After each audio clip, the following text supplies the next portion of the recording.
Okay, I liked it. Count. It's a kind of a swipe logo on money.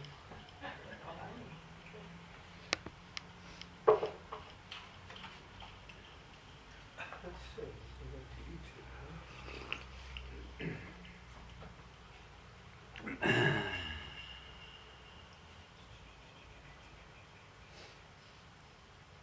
So we on that? Well, technically we are. I hit the start streaming button, but there seems to be a time delay or something. Let's see. How do you see? There we go. Oh, subscription. Okay, we're live.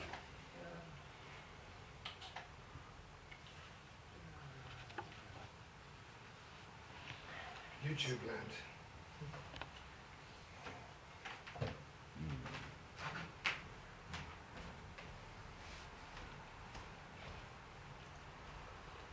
Are you going to give a talk because this is new?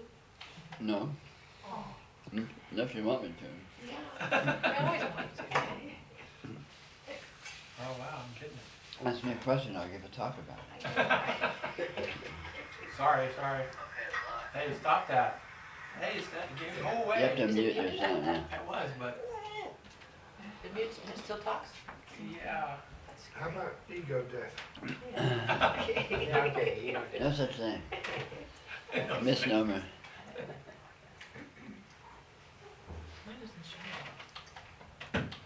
So what I thought was interesting about that, or that I noticed, is that when one of those perspectives arises, Uh-huh. it seems as if it's given juice, and it's given identity, and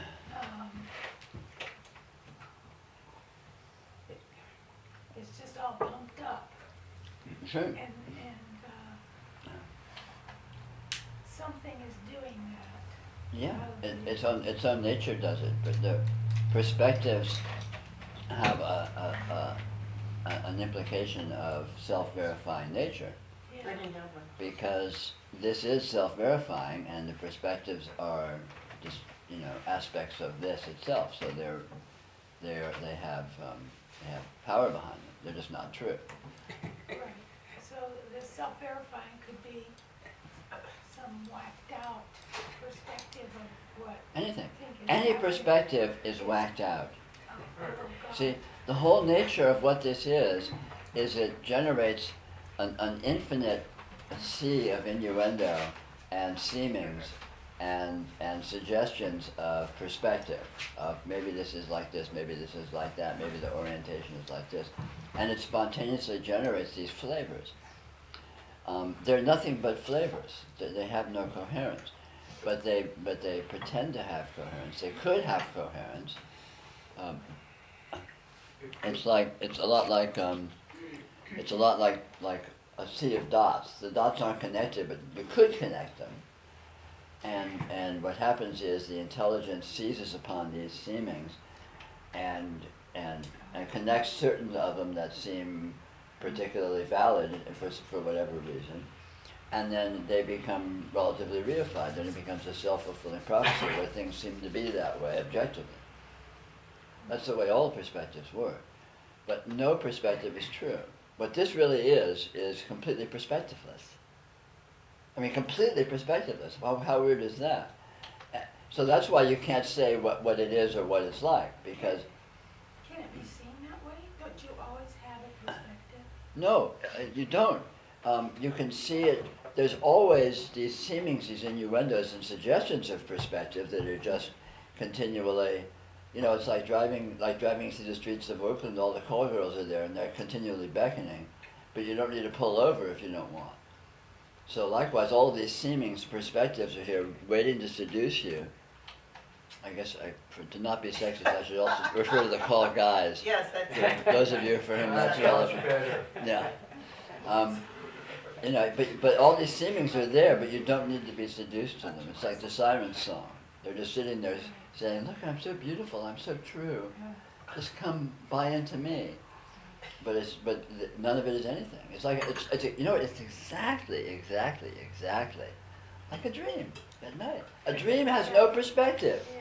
And yet, the mind, there's sufficient evidence for a possibility of a perspective, and the mind just gloms onto that, and all of a sudden the dream is about this, and you're in the dream, and X is happening. But all of that interpretation is just spin doctored out of nothing on the flimsiest of evidence, just these seemings and innuendo that is actually there. The seemings and innuendo are real, but the interconnectedness, the objectivity of that is not. Now, ego, self, personality, individuality, and all that is just seemings, they're just perspectives.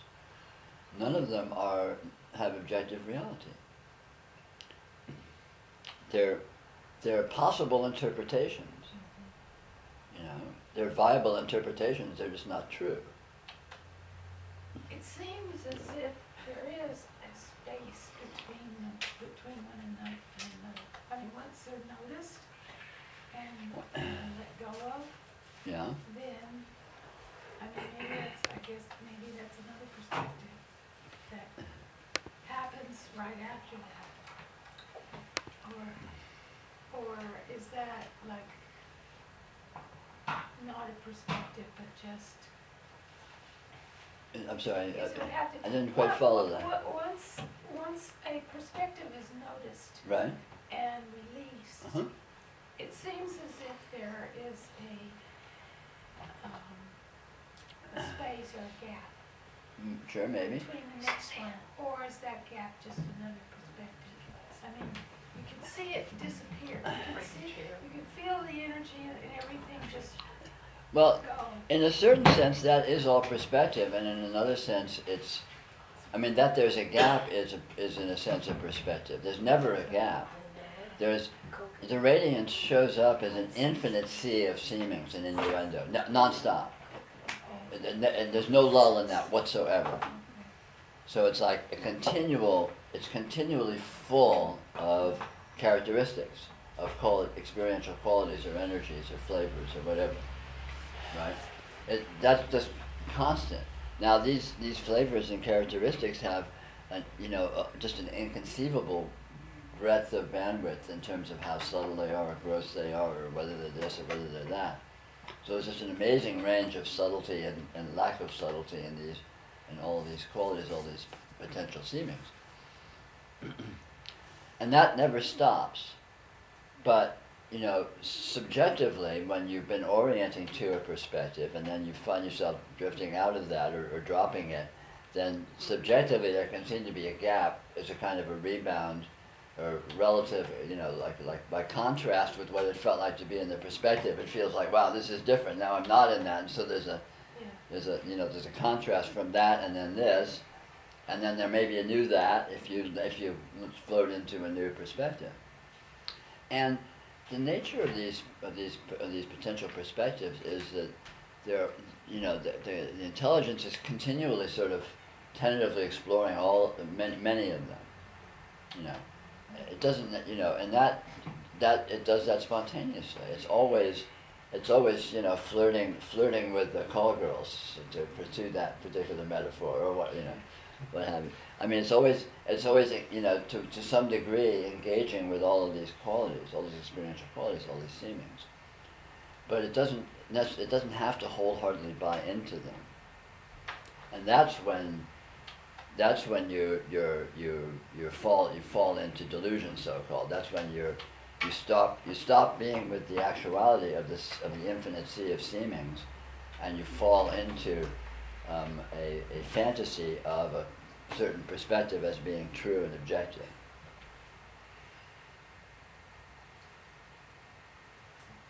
So, would you recommend, as a guide, to just jump into these, or just, maintain Well, being that in them, perspective?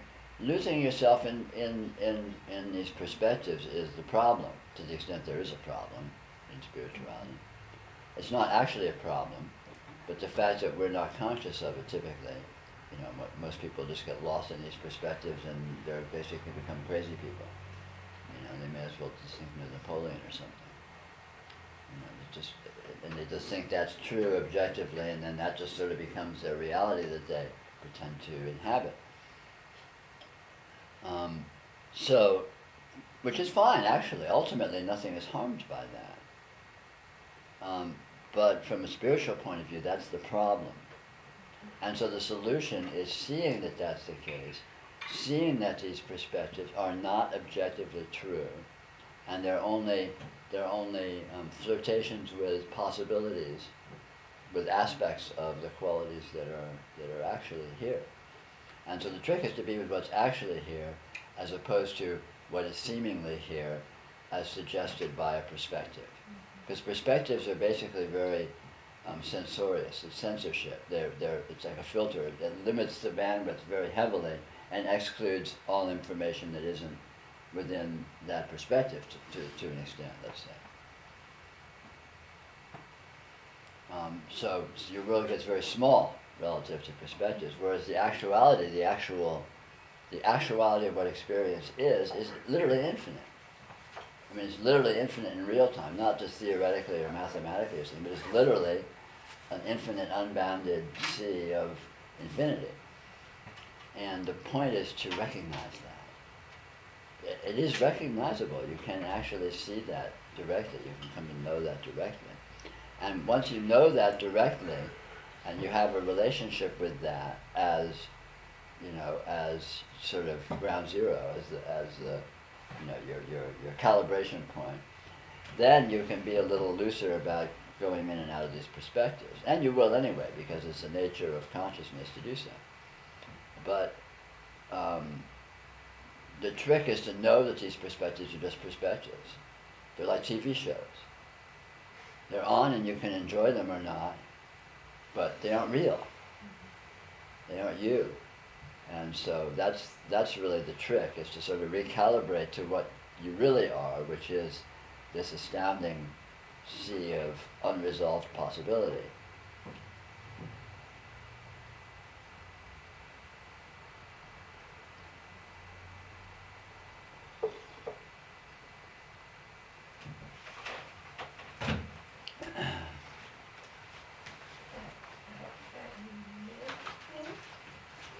What live in? The sea of possibility. Well, you don't live in it, you are it. You are, but I mean, it doesn't seem to last long. It's eternal. It's beyond space and time, so can't say it doesn't last long, it doesn't last short. But I mean, the perspectives jump in. Oh yeah, there's all sorts of perspectives, but that's irrelevant. The perspectives don't stop the basic fact, and they don't block the basic fact. So the basic fact is without perspective. Yeah. Perspectives exist in a context of perspectivelessness. Always. It's not an either. It's not like perspective is a light that's either on or off, and if you want it to be off, you have to. It's either, if it's on, you have to turn it off in order to see off. It's not like that. Perspectives are more like they're more like fixations. It's like I come into this room and I'm just looking at that thing, and that's all I look at. I'm just looking at that. That actually is all this other stuff I could look at, but that's what I'm looking at. So it's a fixation. It's an obsessive focus in a way. But everything else is there. That's why noticing works. That's why noticing is so powerful, because even though interpretive frameworks may be front and center and may be strongly addictive and in fact, in other words, you may have bought into relating to interpretive frameworks as being objectively true. In actual fact, in real time, these interpretive frameworks exist as a faint superimposition over this, or within the context of this infinite sea of unresolvedness. They coexist. It's never an either or. And so it's always available. Even when there's a hardcore perspectives going on, there's always non-perspective that's always right here. Well, mind you, of course, if you're lost in a perspective, it can be hard to see that, but not impossible. And the more experience you have with accessing outside perspective, the easier it becomes to do. So the more ghostly these perspectives become. I mean, it's a lot. Again, it's a lot like the TV show thing works great. You know, if the TV's on in the corner of the room and you're sitting there, and you just, you know, you don't see anything else around you. Just you're watching. But it's possible to notice that even if the TV's on, you know, there is like things happening elsewhere than in the TV, and you know, the more facility you get with that, the easier it is to look away from the TV, and you can look back if you want, no harm, no foul, because it's just a TV show. And that analogy is pretty good. The problem with perspectives, not problem, but one of the issues with perspectives is that they're both real and not real. Yeah, they're real, and it's not true. They're real and they're not true. But they're also true and not real. If you get what I mean, we manifest a reality around them. Right. And so in that respect, they are real. To me, when I have this, that's a real interpretation of what it is. I see it as real.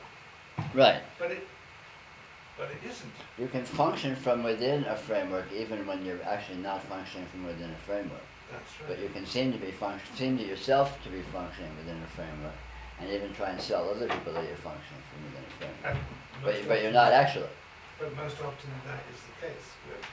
Yeah, well, typically, Always yeah. it is the case. Not always. It's Well, possible to step away from the framework. when most people these days, let's say, the human normalcy, the normal human mode is to be lost in a particular framework. Yeah. So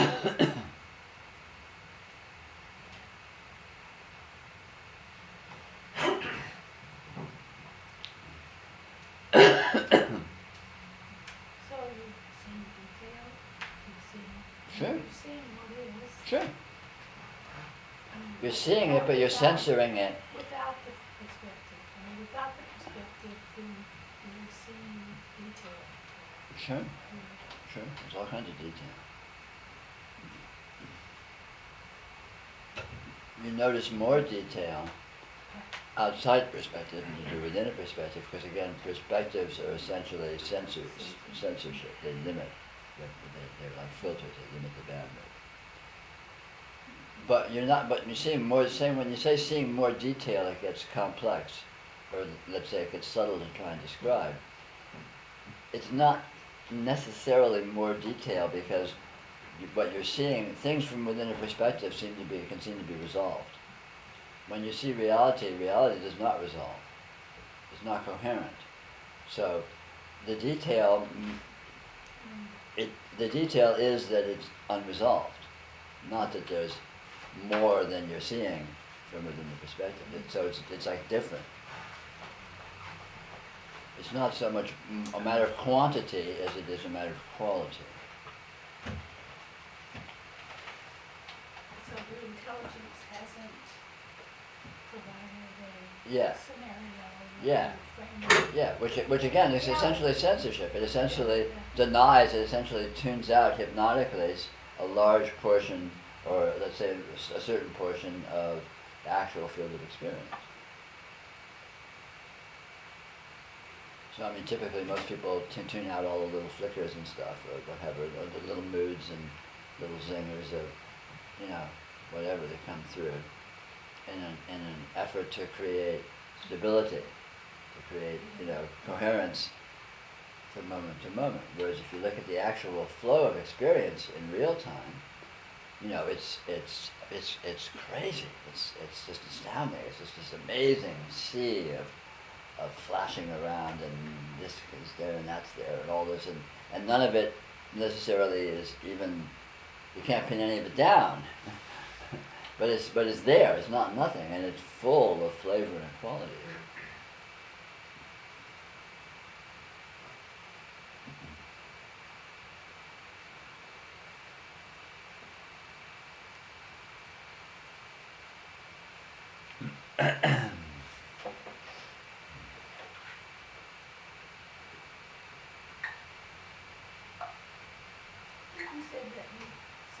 that way.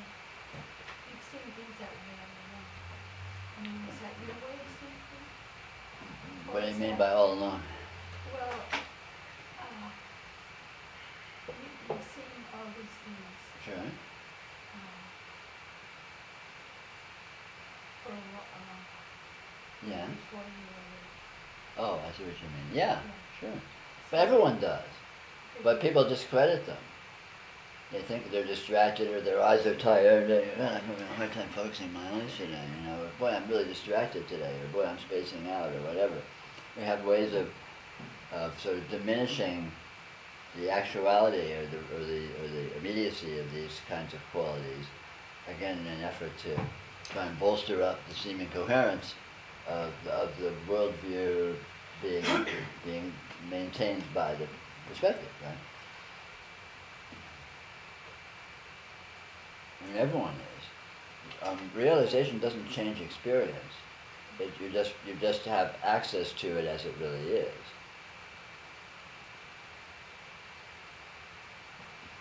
It does change experience. It does. I stand corrected. It changes experience. I think it does because experience becomes something else. Your Well, understanding of the experience. Yeah, well, you notice it as something else, but it always was something else. You just weren't noticing it. Yes, but, So in that but sense, the it doesn't noticing change. is the change. Well, the noticing gives you access to what it really is, and even though you've always been experiencing what it really is, you haven't necessarily had access That's to right. appreciating it because of this heavy-handed censorship. So it appears to be something else. It's Yeah, not, it's- it's something else. Right. It feels very different. Realization feels very different than unrealization, but it's actually the same thing. I mean, you know, the analogy again of going lucid in a dream is a really good one. When you go lucid in a dream, it feels really different than just to be lost in the dream, but it's nothing's any different. But it's like waking up, I mean, it's like there seems to be more consciousness, or more But it's not, awareness. yeah, but it's not more so much as a different quality. So, observing rather than experiencing.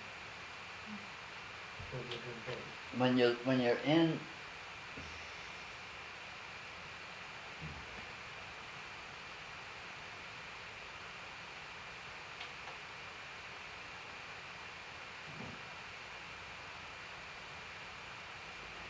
perspectives have a way of sort of feeding back on themselves.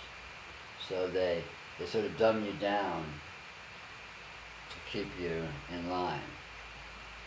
I mean, not literally, obviously, but there's a kind of a way in which they feed back on themselves to reinforce themselves, which the overall effect is a kind of a dulling, or a kind of a desensitizing, and which has the effect also of making one have less apparent, call it free will or choice or ability to exercise discrimination. Whereas the greater the degree to which you're outside of perspective, the more there's seeming ability to participate, to be more unstuck, to have more mobility within the experience. Like when you're just lost in a dream, you're just sort of going along with the program. You're being sort of pulled along mindlessly, passively wondering what's going to happen next. When you go lucid, that doesn't happen anymore. You're not being pulled anywhere. You can go where you want. You have, all of a sudden, you have a degree of discrimination where you are sort of a participant rather than just a patsy that's being sort of dragged through it. And perspectives are very much like that. I mean, certainly the way they feel. So, when you find yourself outside of perspectives, there's a discovery of a home, sort of new level of freedom of participation, in a way. And it's not that it's necessarily actually new, but it kind of seems that way. It has that sort of feeling tone to it.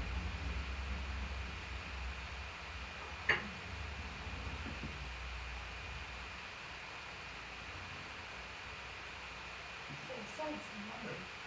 Sounds nice. Where do I sign? Well, operators are standing by. Just send your Send you $1,000 check to the number at the address at the bottom of your screen. So it sounds like the way to experience that is to just notice when you Notice. right. When you are in perspective. Well, Or notice anytime. Don't worry about noticing. Noticing by its very nature, it's just extricate is pulling back from perspective. Notice the fact of experiencing. Notice. I mean, we've talked about noticing many, many times in many different, contexts. But it always boils down to, and rather than just noticing the storyline, noticing the interpretation, noticing what's happening in terms of a narrative, or what you're trying to achieve, or what you're trying to avoid, or anything. Just notice the spontaneous presence of actuality. Like, this is here. Wow. Look, for some wow factor. What was it we were calling it? The other Tuesday we were calling it oh, Radical weirdness. radical weirdness. Look for the radical weirdness. It's always, you can't miss it if you look. Slightest invitation and oh yeah, okay, yeah, it's pretty friggin' weird. It seems that certain perspectives have stronger duration or persistence or tenaciousness. Like if you're born as a chicken or as a spanker, you don't tend to get out of that. Or a human being, you tend to see. I try to mess around with this at different times. There's no way I can cross the street and become a Frenchman on the other side. I mean, what I'm saying is that there's that tenacious quality. Well, I'm being kind of humorous, but there's a way, the relationship. I mean, now we're talking about the nature of patterning, which is very interesting, because the radiance presents itself as patterned. In other words, when you wake up in the morning and you tend to see a human body that you seem to be inhabiting. And your actual experience of that from moment to moment is always unique and different, but nonetheless there's a certain degree of consistency in the patterning. You look in the mirror and you recognize yourself. You don't look all of a sudden like a young woman or like a chicken or like an exploding star or something like that. Right? So there's that phenomenon. So the patterning, the radiance shows up as patterning, and this is the mystery of karma. There is this patterning, but the trick with this patterning is it's actually unpatterned. So the fact that it's there as patterning is just a mystery. You can't like get those it. flowers over there. I look into sunflower plants. Yeah. It's not gonna. It continues looking that way. Well, it does and it doesn't. If you look at it as continuing looking that way, then it does. But in actual fact, your experience of it from moment to moment is completely unique and different every instant. And even when you look at something, you can't tell exactly what it is you're seeing. It doesn't resolve. Nothing resolves. I mean, you can look at it in very, very simple, gross terms as everything is fuzzy. Like my eyes are imperfect, or if I got a camera out, the camera has grains or pixel size or whatever, So you can say or if you start getting on the quantum level, you can start saying, well, yeah, but, the photons aren't actually here or there, they're kind of, there's probability fields in there, and, but all of that is just basically rationalizations or indications of the same phenomenon, which is that experiential characteristics intrinsically do not resolve into coherence.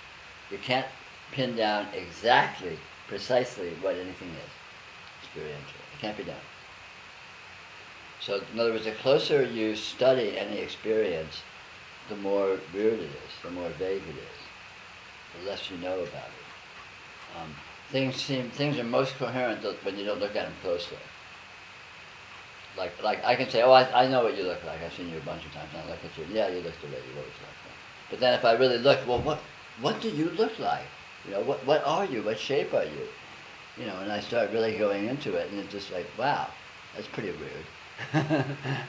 It's like I can't possibly say what you look like, right? Because the actuality, when you get down to the really precise specifics of what experience is, you start hearing this weirdness factor real fast. Even with stuff as cut and dried as, the pictures are on the shelf and they're not turning into birds and flying away or exploding or anything like that at the moment. And that's true as far as it goes, but that's a very gross level of observation. When you start getting very precise and look at exactly what do I mean by the pictures and exactly what do I mean by the shelves, I discovered this really weird phenomena of sort of dynamism and fuzziness and just subtlety, complexity, nuance. Things that seem very specific and cut and dried if you don't look closely. When you begin to look closely, you discover there's all sorts of nuance there and ambiguity. This whole point is, in a way, the most important point I try and communicate, and I don't think I've ever done it very successfully.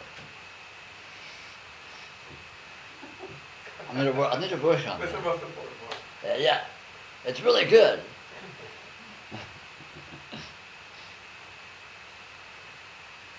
So another thing that you might define the pattern is, so like there's certain parts that you see that seem like sirens. It seemed like what? There are sirens that are pulling you. Well, Tempting you in a way. that's not so much, that's more interpretations than it is patterning. But some tempt you and some don't. Right, but but again, that's more interpretations than patterning. The patterning is just like the sensory data of what's there. And then the interpretation is that it means something, or that it is something, or that it has some importance, or that it has some promise of some implication of something. What about So the raw information that's there, just the naked patterning, is just basically neuter. It's from pure vanilla. It has it has quality, but it has no value. Exactly, there's no value. Or let's say it all has the same value. Actually, it's infinitely valued. This is another thing. When you leave the patterning, when you leave the realm of pattern in the realm of interpret. I'm getting my language mixed up. In the world of interpretations, some things really matter and other things don't matter at all. When you leave when you're noticing and leave in interpretations and go to the raw data, it's different. Everything is the same. You might say nothing matters, and you might say everything matters, but everything sort of all of a sudden has exactly the same importance, the same value. And it can seem as if it has no value, but actually it has infinite value. There's much more value and meaningfulness outside of interpretations than inside of interpretations. I'm curious about this ancient idea, and maybe it's in ADA spirituality, that if something tempts you and you don't get sucked into it, it's going to come back stronger and stronger and stronger. And what do you make of that? I don't know.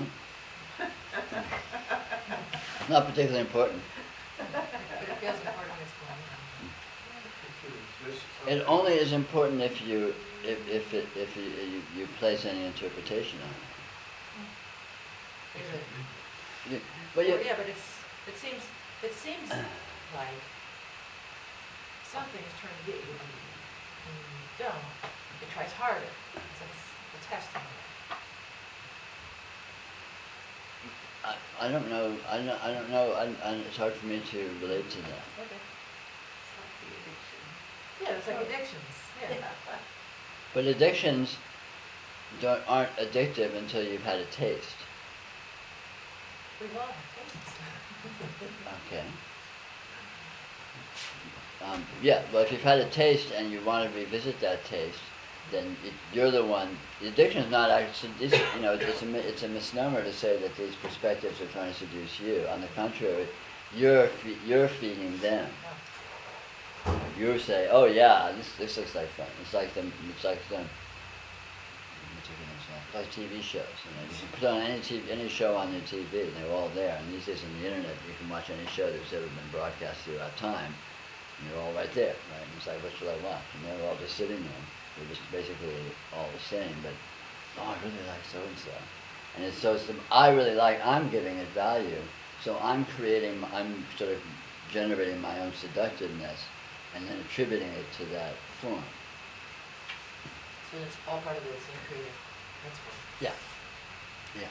But rightly, this is a good point, rightly so, the challenge in this addiction to perspectives, this addiction to interpretive frameworks, is that you energize them. And so, this process, this yoga is one of learning to, defusing, de-energizing that whole process. And which is not done negatively but positively. You don't do it by trying to avoid temptation. On the contrary, you do it by noticing what is actually here, and it is much, much more desirable than any of these perspectives. So, you talk about looking away from what you're focused on. Yeah. That's Yeah, exactly. Yeah, noticing is basically noticing the context of whatever the current obsession is, or whatever seems to be. Because everything that seems to be anything, everything that seems to be meaningful within an interpretive framework, is always exists in a context of other than that, of conditions which are basically neutral or irrelevant, or the background, or the window dressing, or what have you. And so the trick is go to that and see what's there. Not as an interpretive framework, but as just pure experiencing. That is not one thing or another, that has no investment in it. It's the investment that's the issue. It's the giving importance to it that's the issue. It's not an interpretation itself that matters. Interpretation is just hypothesis. It's like saying, what if? I'm interested in that process a lot. Like, the investment. Okay. Yeah. So it's all about, the real glue in all of this is thinking it matters, thinking it's important. That's what the seduction is. That's what, when you get lost in the perspective, it's not really the perspective, it's your own, saying, wow, this is great, this really matters, there's some payoff here, or there's something here that, we get tricked, seduced by our own fantasies of something.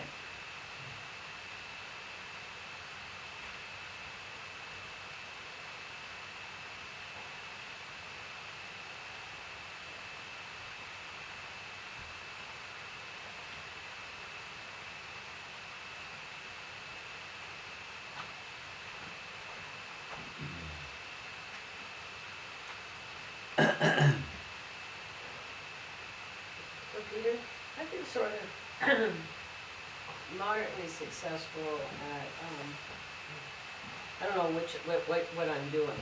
I don't know if I'm turning noticing on, or I'm suspending, belief, or what. But I'm not exactly sure what I'm doing, but do you do anything, or does this, or just noticing, just... I don't do anything anymore, but I used to. What was some of, I know you, Great, I can take that a couple of ways. No, hey, hush. Dot. But you have said, at times, like, let's say a thought or something's getting in your way, divert and go and look at a wall. Yeah. Or Well, something. I don't do that, but anything, you learn your own tricks, and it's a matter of retraining yourself, and to the extent that seems to be relevant, it's good to put some energy into that, and you'll stumble onto your own talents, the things that are meaningful, that work for you, the little tricks. Yeah. And then you can use them. But after you do that long enough, you get to a point where you just know it, you get it, and it's just, at that point you just don't give a shit, and you don't need to be reminded. That's for sort of an intermediary phase, when you sort of you have good experience of reality, but you also get lost a lot in, Yeah. in framework. Yeah, that's. And the so when word. you're in that middle ground where you're kind of between two worlds, then you know, by exercising these tricks, by sort of participating in doing noticing, or flirting with actually trying to do it, or you know, or whatever, however that works for Well, do you. you think maybe some of the things they recommend in some of these Dzogchen texts, Uh-huh. like for instance, I've been very interested in lucid dreaming right now, and maybe this guy Rama Wongo, Right. in lucid Yeah. dreaming, and he does give some, I call them threats. Yeah, you can try all that stuff, but a lot of those are more for beginners. You know, Yeah. I mean, most of the Dzogchen tricks are for people that, you know, that like don't They even just know haven't there's seen a, this, they don't yeah. even know there's a there there. Yeah, yeah. Because what really ramps Dzogchen up is getting that there's a there there. You know, when you have real noticing and you go, oh wow, Jesus, this is amazing, look at that. Well, that's really interesting, because that's what I've sort of found And- reading him. I mean, I only have to did this one Yeah. thing Yeah. once, and it was very familiar. And, But see, you're but I was just a more wondering, advanced yogi now, because you I'm seeing something. yeah, you know what it is. Yeah. Now it's a matter of kind of polishing or fine tuning or Yeah. development. And so that's just a question of kind of like, it's like you've won the war, but now you can mop out the last little pockets of resistance kind of thing. You know? Yeah, no, Those few Japanese hiding out in the islands there that don't know that, by the way, the emperor surrendered. right, yeah. Because again, we're basically working with habits. You know, what it really is you're working with energy flows. And, you know, your karma or habit is having your energy sort of be accustomed to flowing in a certain way. And you're creating new currents in the ocean, and until those currents are stabilized, they may need a certain amount of poking to get them to move. Your energy moves in a different way. Is one way to put it. Another way you could say is you're positioned in your energy field in a different way. I mean, all of this is not precise, No, but it's actually quite true. yeah. In the way that it is. Well, no, I know. And so the trick is to work with that effectively to the extent you need to until you don't need to anymore. Yeah, that's very interesting. You said that about the energy. I mean, it's sort of like a dance. I can almost physically feel it in my body. It is. Oh, it totally is. Yeah. You know, if you look at it in terms, I mean, it's really a matter of orienting. You know, all of this has to do with orienting the subtle energy body, really. But you know, it's not really useful to talk about that too much or think about it too much, because that's not a reality for you. It just turns into this whole conceptual bullshit thing. Yeah. I mean, you know, I'm reminded one of the most accurate addressings of this point that I've ever seen was by Carlos Castaneda. He talked about how the body of light, all these ribbons of light, and there's an assemblage point, and the assemblage point has to shift. And that's so right on the money. But it's total gibberish and useless. Yeah, until you know what it is. I'm sort of seeing some spotlights up in the sky right now. I mean, you can't. Yeah, I mean, it's just. You know what I'm talking about? Yeah. The spots, searchlight spots. Yeah. You know, and then now that you have some color ones, you know, and now there's laser. Yeah, I could get into that. Whoopee! Sure. Old hippies don't die, they just get lost in the flashbacks. Lost in the what? Flashbacks. That's very helpful, what you said. Good. Good. Yeah, I mean, so much of this is it's about how you sit in your subtle energy body. It means it's all that. But on the other hand, that's something that you can't be precise about, you can't describe. It's basically gibberish unless it's not. And so if you're a person for whom that's not gibberish, then that's really good information. I'm saying that there's old habits that are, you can sort of address that. Yeah, it's like it's where you're putting yourself in your energy field in a certain sense. Okay. Not where it's like in terms of three-dimensional space, but where in terms of just sort of the posture of the subtle energy body. Cool! Alright! Alright. You're a live one.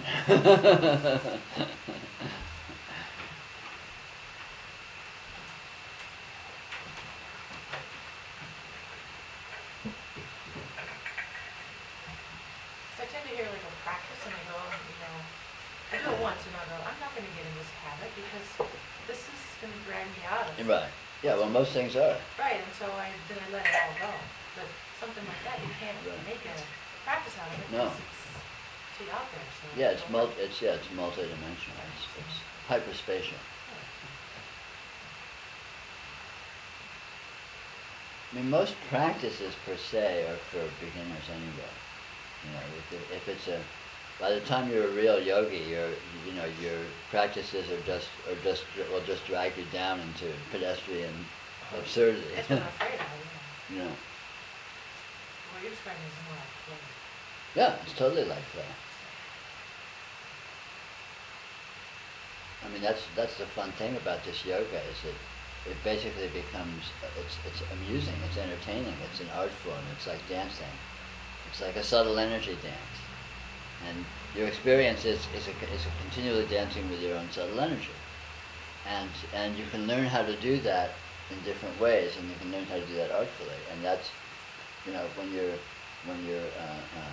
lost in ignorance, when you're lost in interpretive frameworks, you're just being dragged hither and yon, and you don't even, it's like a sleepwalker on a dance floor.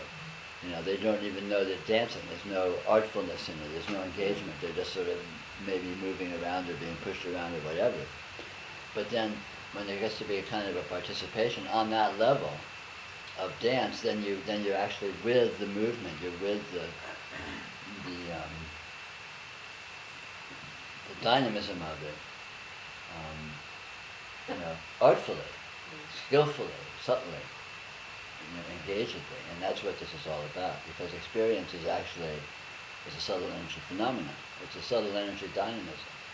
And it looks as if it's all these material objects that are sitting here and doing their material thing, but that's just what it looks like. It's not what it actually is.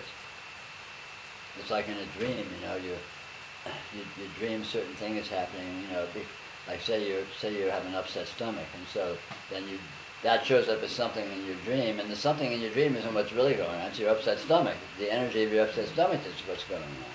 So likewise, what seems to be happening phenomenally in the so-called objective world is just symptoms of subtle energy phenomena that is what's really going on, and you are dancing with those, with the things on that level. And typically we do this very unconsciously. I see that. I mean, that's easy to see because whenever I have a lot of thoughts, I really go down and look. I find something going on down here that's generating some upset or physical Yeah. or energetic, whatever it is. Yeah. It's not whatever it is, I'm thinking about. Yeah.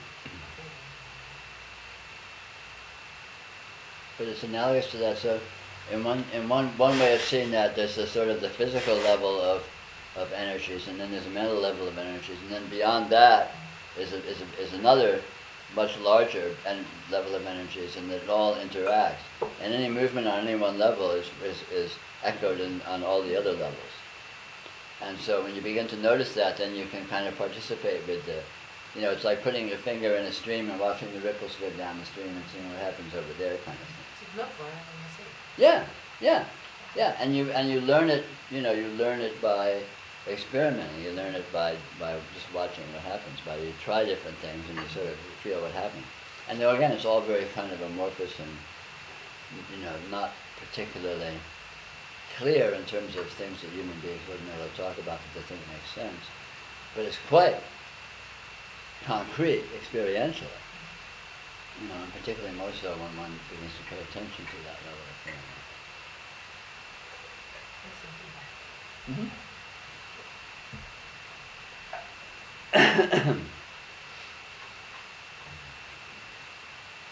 seems that people who are doing the practice, and they get stuck in the practice. And in a way I'm thinking of a person, but in a way they tend to see beyond the practice, but they're addicted to the practice, and so they can't give it up. Yeah, I understand. And even though you can see beyond, as long as you're addicted to the practice, you're stuck in the practice. Sure. And it's from identifying it as being, as this is me and I'm doing this, and it's good. It says something about me, and it's good for me, and the whole, you know.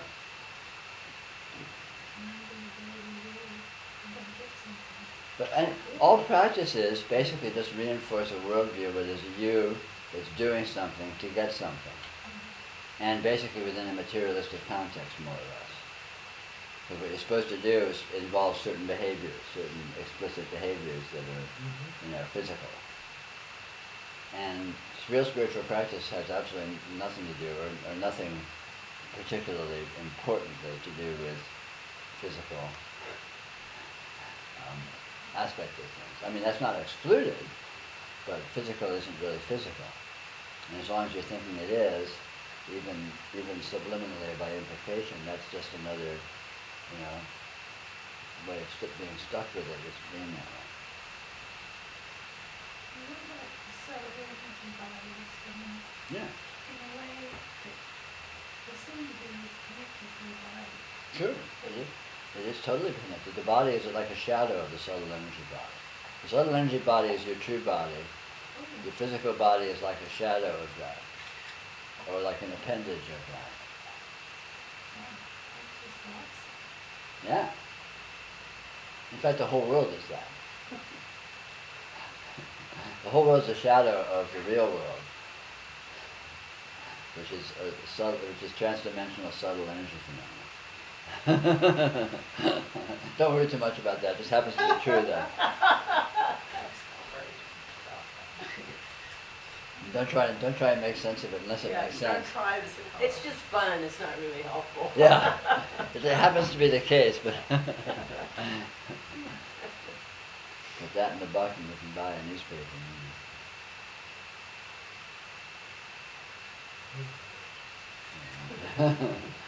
Obviously haven't bought a newspaper in a while. It's sort of interesting what John just said about practice, or what you said. I mean, if I think about it, like these little tricks, I don't think I've ever been able to repeat one. No. Maybe once, No. or twice. No. But Because they're too subtle. They're ultimately subtle energy posturing. yeah, because anyway, what's And- happening is, I can't tell what came first, chicken or egg, but it's almost like I'm already noticing, and the trick, I just see the trick. No, exactly. It's all very weird. Because any learning of the trick comes after the implementation. Yeah, I think, anyway. yeah. So Well, But again, cause before and and in after the subtle energy field, cause and effect is very slippery. yeah, that's, And the flow of time is very slippery. So. but,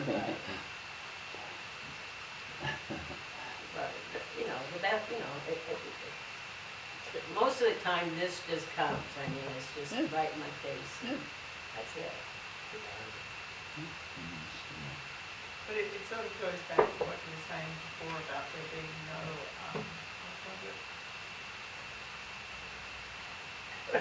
No hand waving. no framework, Right, yeah. No Well, you were talking through that. no perspectives. Yeah. Perspective. No, there's no objective perspective. Right. But, I mean, the practice in a sense is that, Yeah. Noticing And that so fact. there Noticing a is noticing that there are practice no. is practiceless, Yeah. or it's spontaneously Yeah. appearing as getting into the flow of that sort of Yeah. perspective was. Yeah. It's noticing that you're not, even if you seem to be stuck in a situation, you're not actually stuck in a situation. Whether or not you're stuck in a situation, that's irrelevant. In actuality, you're not stuck in the situation, and that is noticeable, discoverable, and that's what noticing consists of. You're actually outside everything, even if you're inside something.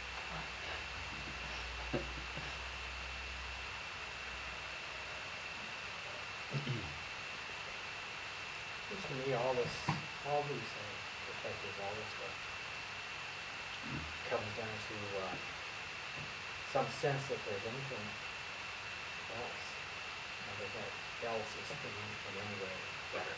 Sure. Yeah, of course. So it feels like to me like it's just all this just this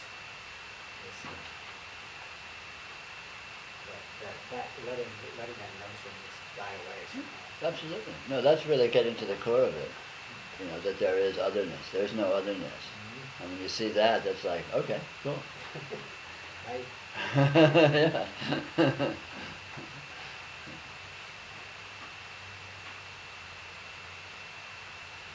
Well, it's not an accident that the word devil comes from the same word as double. Oh, really? Yeah, sure, of course. Two is the great evil. No, the evil number is 2. And 1 is the secret evil number because 1 is actually a hidden 2. Because 1 is differentiated from none. Yes, I mean, talk about slippery and subtle. No, it's slippery and subtle is what we got. But it's all slippery and subtle on that slippery thing. Yeah. That notion is slippery, Yeah. and that notion doesn't really exist except in a notion. Yeah. So it's not really slippery. Of course. Again, it's just another interpretive framework. Ultimately.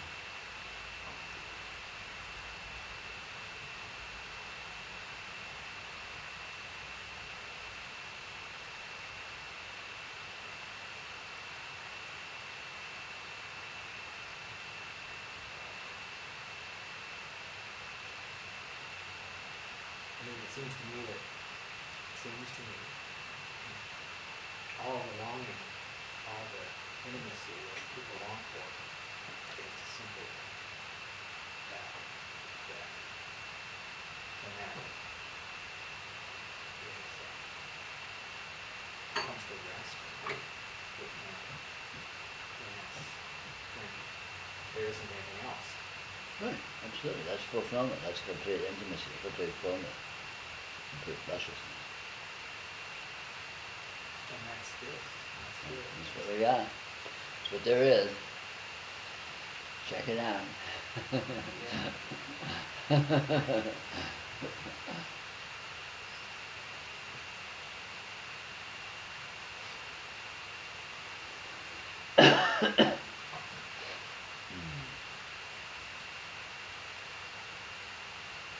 been trying to let its uncomfortable versions in. Just all those qualities where it feels like it shouldn't be that way. It should be different. It's frightening, tired. It's just anything like that. And somehow it's like there's a pillow and there's you can make the softness in the center of that pillow anywhere.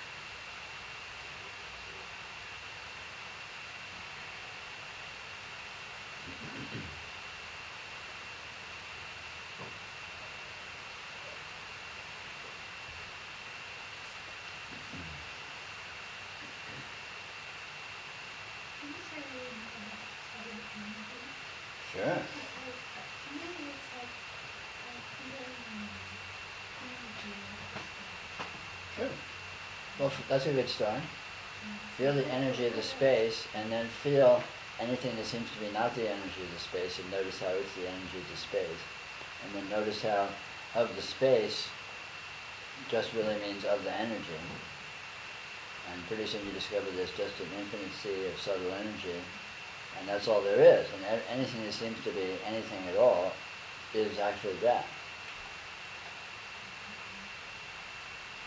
So things that seem to be not subtle energy are actually subtle energy that's not being recognized as such. Yeah, it's like making me sorry. Yeah. Just the perspective. Exactly. That's a concrete example of perspective. all there is a sea of subtle energy. And to the extent there seems to be anything else, that's just a perspective that exists within the sea of subtle energy, because there's nowhere else for it to exist. Exactly, yeah.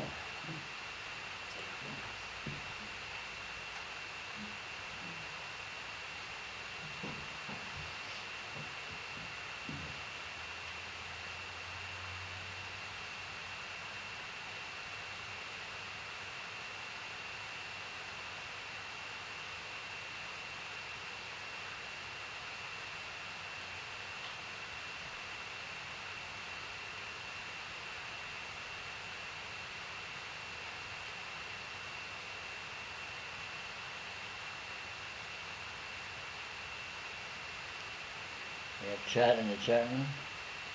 Yeah, a little bit. We had a little trouble, some of us.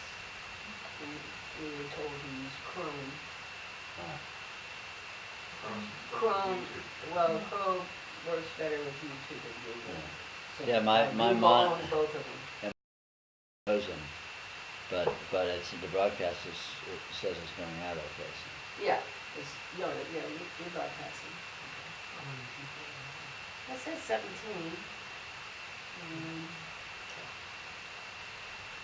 Not all of them are logged in, but that happens in the other program. Usual. You're seeing live video? Hmm? You're seeing live video? Yeah, I see live video. I haven't learned how, I don't know, there's probably a way that you can balance people. Yeah, the moderator has certain powers, but But I don't know how I to haven't run it. figured it out Yeah, yet. you can email Peter Starkey and he can spell that out for you to show Right. you how to arm that or Yeah, set it up. yeah. So you can pretty cool. exercise your authority. Well, this usually don't mean, but there have been times Oh yeah, when Luli and I have had to crack the whip. that's right, that's right. It'll be interesting to see when you guys get into a snit and you're both signed on as moderators, who can shut who out. The war of the moderators.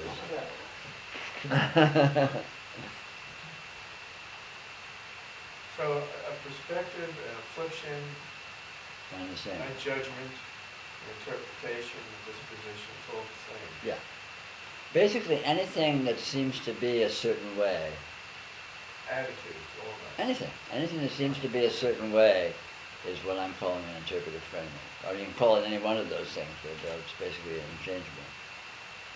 And the point is that none of those things are objective. They're all basically fantasies that are being free associated, like looking at a Rorschach blot or looking at a cloud and saying it looks like Some something. kind of random patterning. Yeah. All that's actually here is basically random patterning. And when it seems to be this or that, when it seems to be a certain way, with any kind of specificity, that's the symptom, that's the sign of an interpretive framework. It's not that there's not qualities, but the qualities aren't coherent enough to resolve into being exactly this way and not that way. So experience is just full of a sea of all sorts of qualities, but they're all sort of amorphous and vague and weird and come in and out and dancing around. But when it seems, no, this is this and that's that, when there's anything to fight about, when there's anything to even talk about, is a sign that you're seeing it in terms of interpretive frameworks. Basically, reality is uninterpreted. It comes up again. Yeah. Where's the water from? There's nothing left over. Yeah. Basically, reality itself is completely uninterpretable. You can't say what it really is at all. And so as soon as you say what something is, you're oversimplifying it, which is the mechanism of interpretive framework. You're denying the complexity and subtlety and unresolvability of what's actually experientially present and collapsing it down to a conceptual, average or whatever, spin doctor, and saying it's that.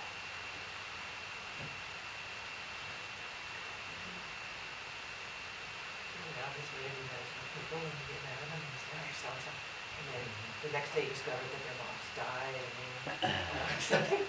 And there was a reason completely different for their behavior. Leslie sending me today's hour.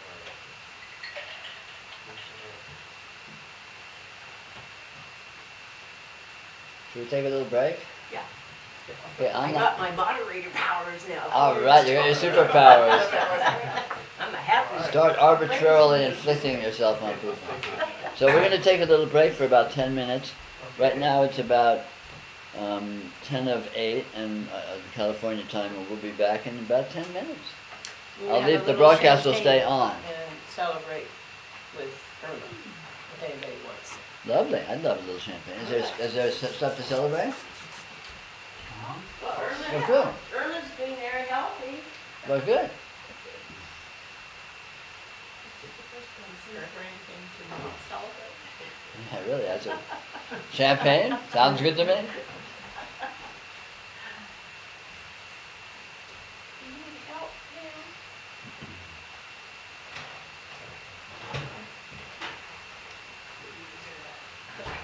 And Norwegian helper. So the word is you're doing well? She's Oh shit, that's good. Cool. Cool.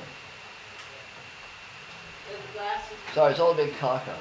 Yeah, it's a big help up, it's like, We recalibrated the scanner and that turns out there was never anything. oh. Well, if you get better on your own, you It never is have very it. hard to say what's the one. And they said, well, I'm just covering their asses. Well, that's hey, that's not a bad thing. Yeah. Yeah, that's nothing. That's better. That's better rather than worse. So hey, dude, take what you can get, man. Well, congratulations. everything that has metastasized has gone out.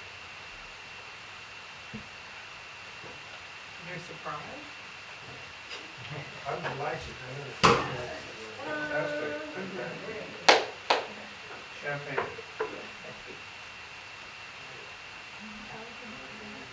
And chai, the good stuff. Champagne and the good stuff.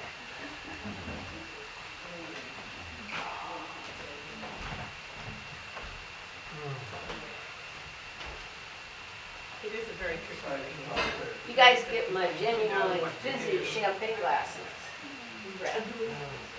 No, I mean, it's all so arbitrary anyway.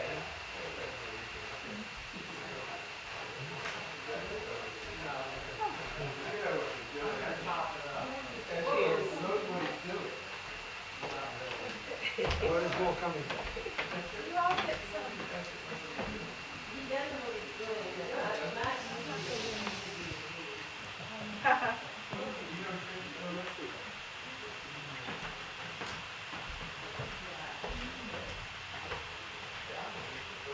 There's a 40-second delay.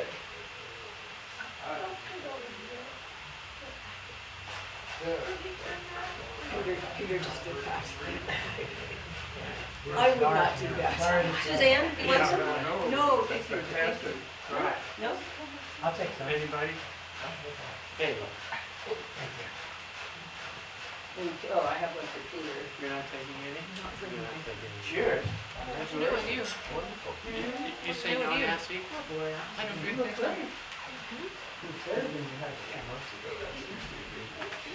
Still doing it. Yeah, well, yeah, you can tell. Yeah, I think everybody's good. It is good. Real time. I worked with some people there. We can get around. Bring some people. But we can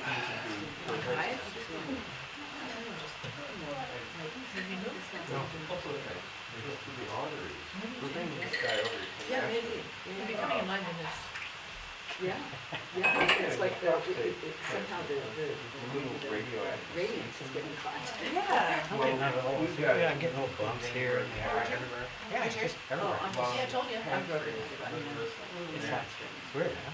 And, this guy, Yeah, it's like the whole thing, like, it's like so a year ago, it's like, you go through the arteries, he puts just seeds like, in. You're on the fast track.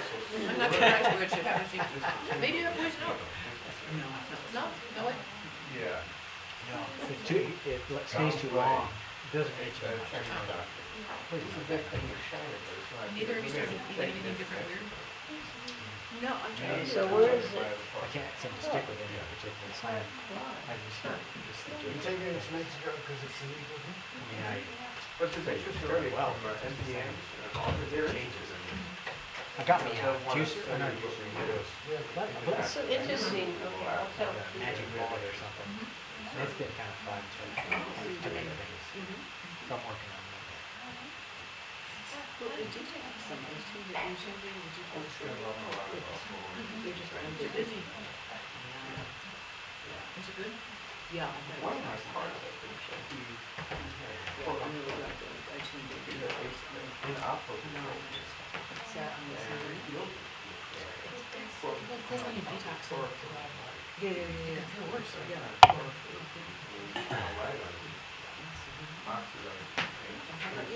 You know, I've been thinking that I still, the Friday night things are still going to do enjoying that. Oh, Yamina, yes. Yeah, yeah. Well, she stopped it for now, she went to Maine. Oh, okay, well, good to know. I'll probably be there next week, Oh, on Tuesday. okay. It's a Sunday. And so she started to back up, she was I don't know about Friday night, but Oh. Tuesdays continue. okay. It's called Yamina Ball Rolling. It's just balls of different sizes, ball rolling. And you kind of lie on them and you roll around, and it opens up all your fascia. Oh, like the whole body. Opens up, and then your posture gets really big. A lot of back issues going on. And you do a lot of your feet, so it's like reflexology, but you're doing it for yourself.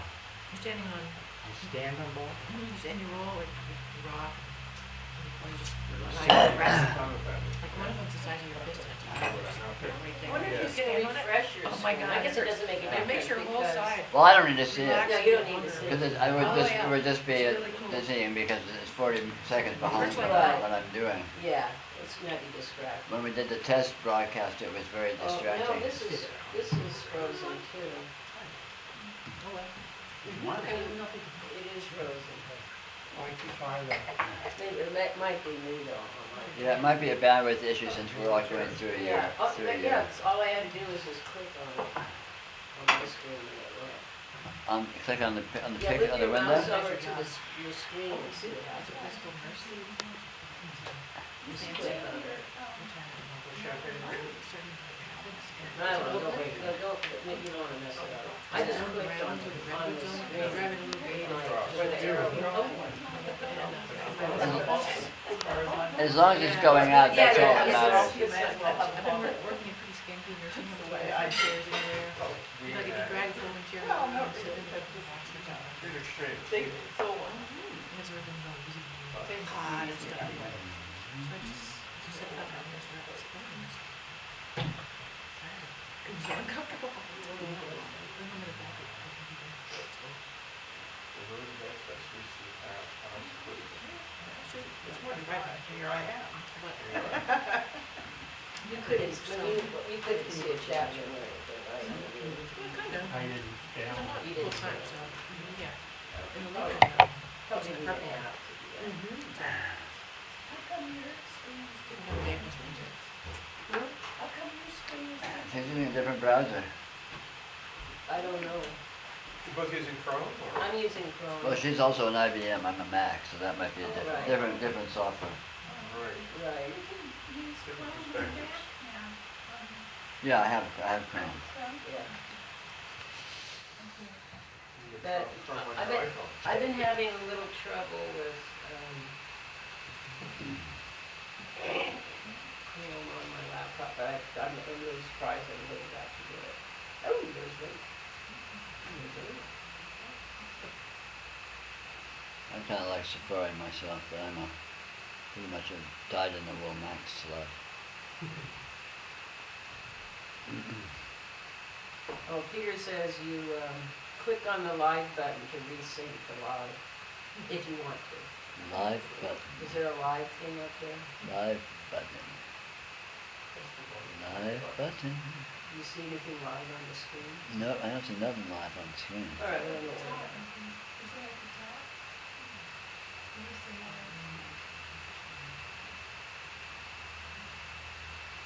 I don't see anything like that. Okay. Well, it's time. Technically, it's time to be back. Okay. So, we're back Let's get down to business. Ring the bell. by the power vested in me, or lack thereof.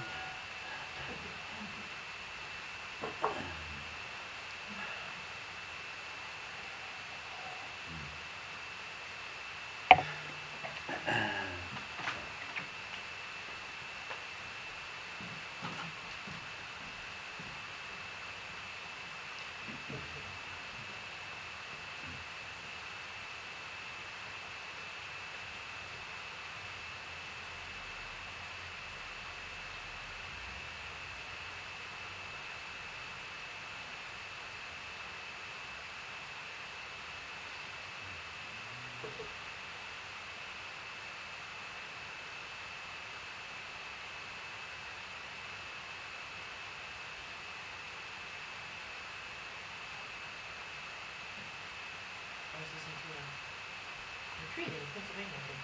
Uh-huh. You said something, I'm sure you said it 10,000 times, but I actually heard it. And it was, there's only one moment. There's just one moment. Yeah. And it always looks different. And I think it's actually feel it. Yeah, And I already need to go back to that feeling. So, it is cool. we don't even usually, in this group, even talk that way. We even talk about mental moments, even though there really aren't any. Yeah. You know, so you want to say anything more about that? Not really much to say about it, is there? There you go. Here we are. Here we are. Be here now. A wise man once said. What's the first time I was able to see, okay, something doesn't come along after this? Yeah. It's always just this. Well, I think that's the same, it's just another angle on that there's nothing else. Yeah. No, it's exactly the same. Yeah. I mean, you know, that's what I would say. That's people who are doing spiritual practice or meditation. So after you've done the practice and you've achieved what you hope to achieve, what it's going to be is this right here. So, what have you gotten that you didn't have? Well, I think what happens, I mean, in a way, it's just so simple. Because, you know, some years ago I would have said the same thing. I would have said, what we've got and what I've got is this. But I don't like it. Right. I want it to be different. You know, I want it, there's got to be a... When you're in that context, to have for it to feel like that, you have to think you know what this is, in a way that partializes it. And what this actually is not something that can be partialized. And when you see that, there can be nothing missing. And if there can be nothing missing, then different would just be more of the same. A different version of the same thing.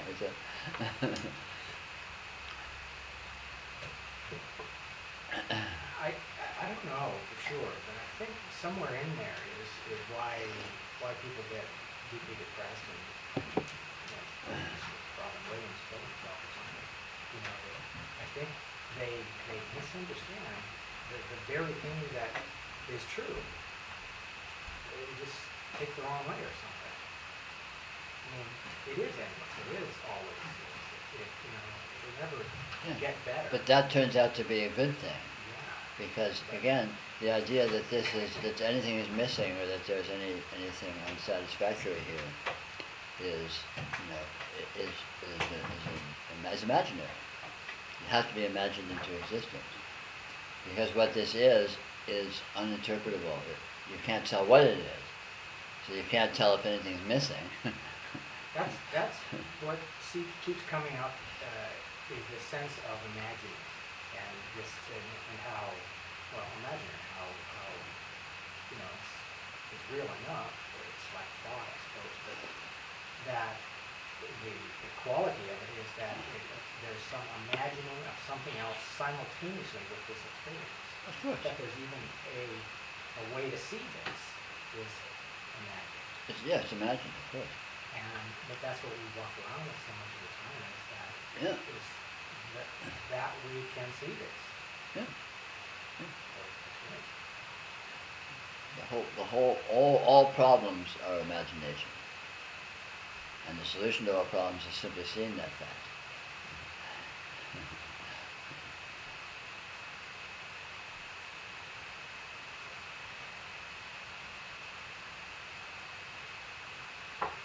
You don't even need to stop imagining. Just see that it's just imagining. And all of a sudden, all these imaginary perspectives assume their actual situation as imaginary. I think there's some grinding in there too.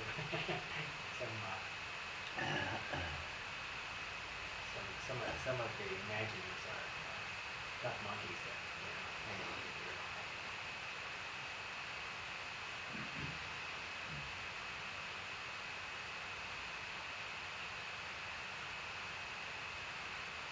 your Well, but that's why I always emphasize, yoga, spirituality as positivity, not as negativity. If you approach this from trying to solve something, you're trying to eliminate something, you're trying to get away from something where you're basically a negative stance, you're actually just energizing it and reinforcing it. Whereas when you just ignore anything that you could want to cancel or ignore all the problems, ignore all the negativities, ignore all the obsession, ignore all the addiction to interpretive frameworks, and go to the positive. Notice that there's more than that. There's something else here that is outside of the framework of any interpretive framework. There's something else here that is outside of imagination. And if you go to that, without trying to get away from or out of something, just notice that and go to that with your attention.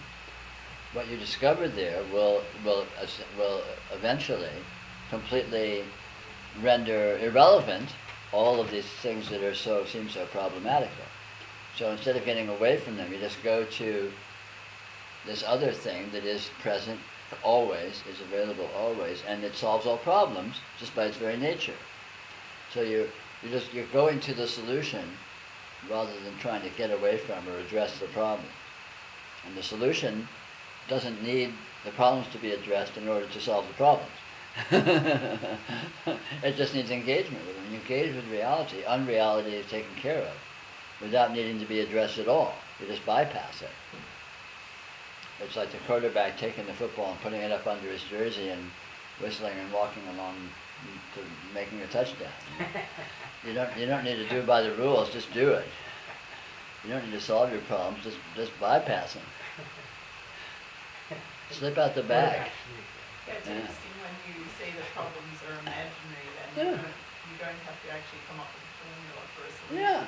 Yeah. And the way to see that the powerful way to see that they're imaginary is not even be grappling with imagination. Just go to non-imagination, and then imagination will effortlessly fall in its own perspective as irrelevant.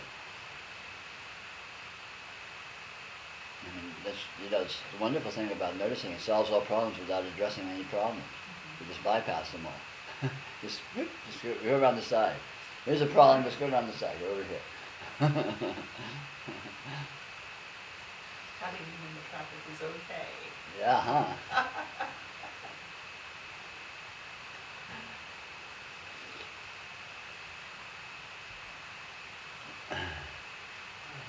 Yeah. We were talking on Friday about qigong and grounding into the field.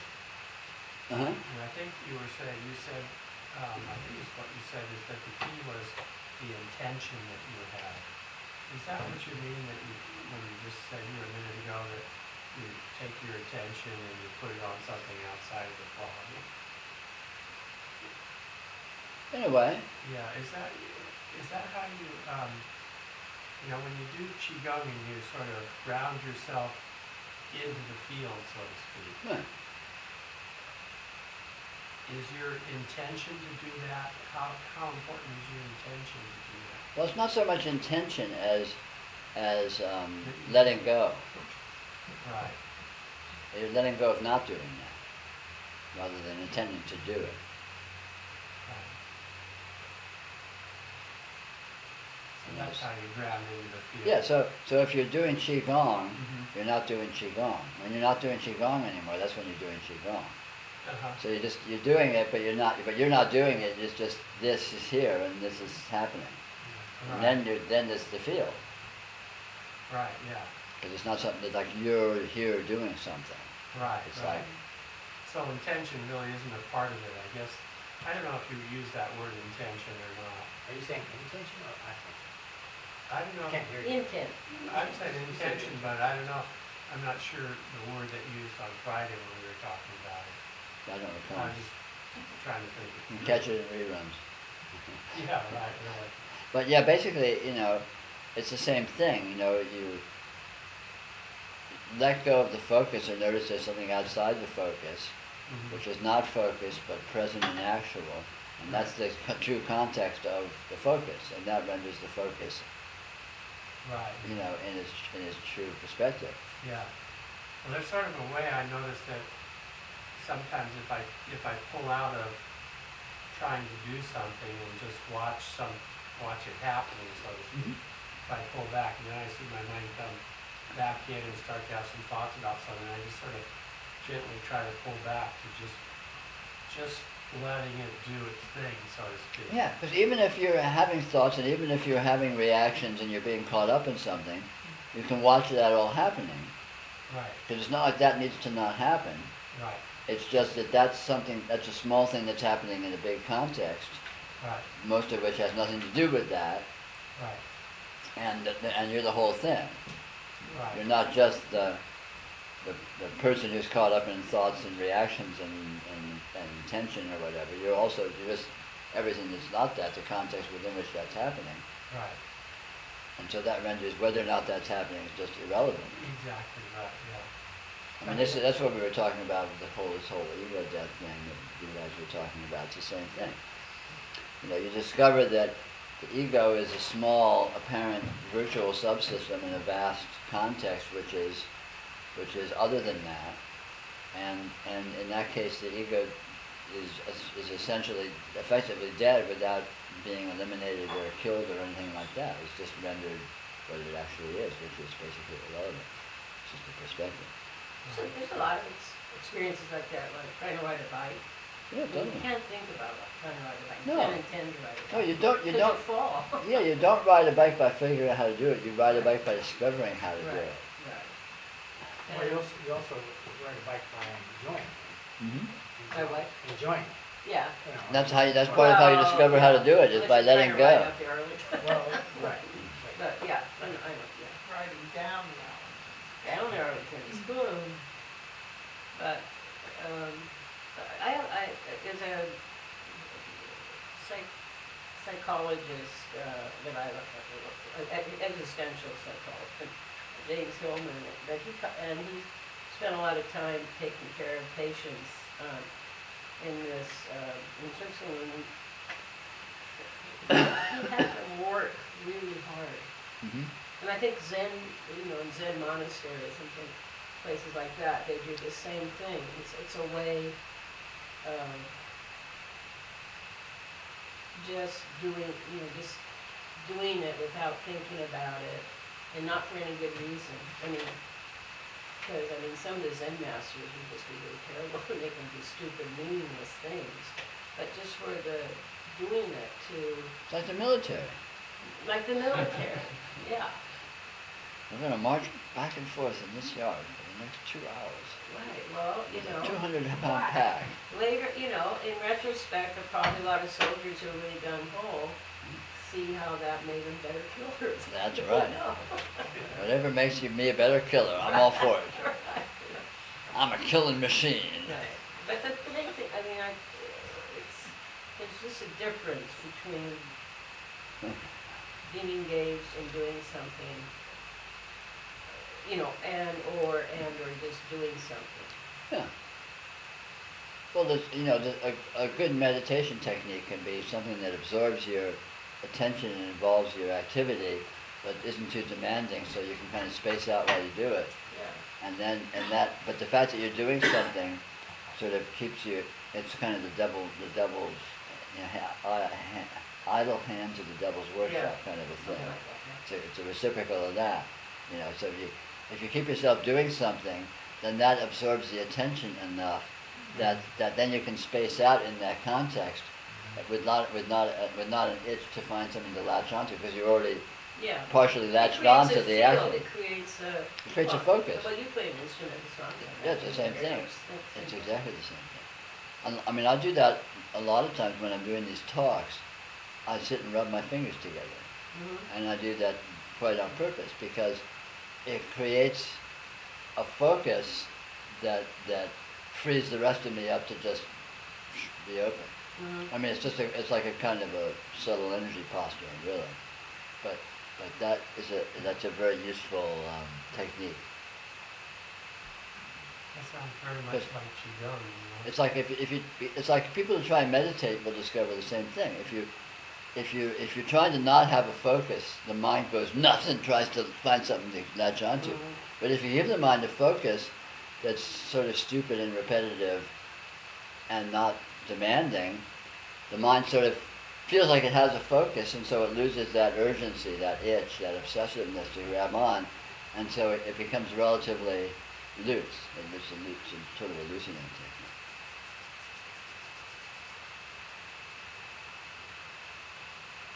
I mean, the whole goal is to consciously contact the whole field, so to speak, but recognize it's being contacted. Yeah. Outside of your attention. It's all about recognition, because it's not like you need to, be with the whole field and hang on to it. Oh no, I'm losing the field, I'm contracting into a focus. It's not like that at all.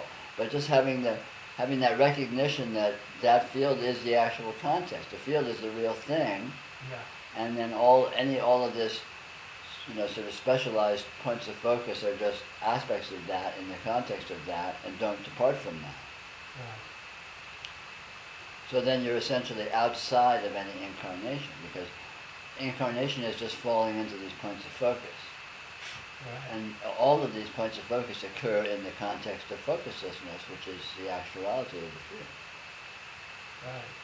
Like I noticed in Qigong, if you stand for a long time, sometimes the time disappears, and the sense of time disappears also. You look around, you've been standing for half an hour or something, then you lose. Yeah, anything like that, the focus, that happens when I'm playing music too. I mean, I can sit and play music for 2 hours and I'll have absolutely no idea how long it's been. I mean, none at all. Yeah. Right.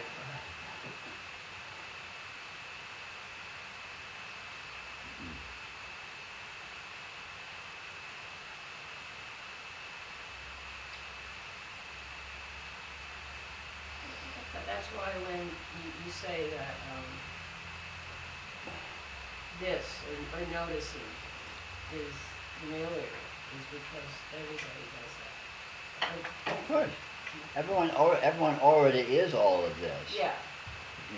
We just, it's a weird sort of an auto-hypnotic mechanism where even though this is already the case, and even though everyone already knows it, they somehow don't let themselves know that they know it as a kind of a auto-hypnotic forgetfulness or something. I mean, who knows what.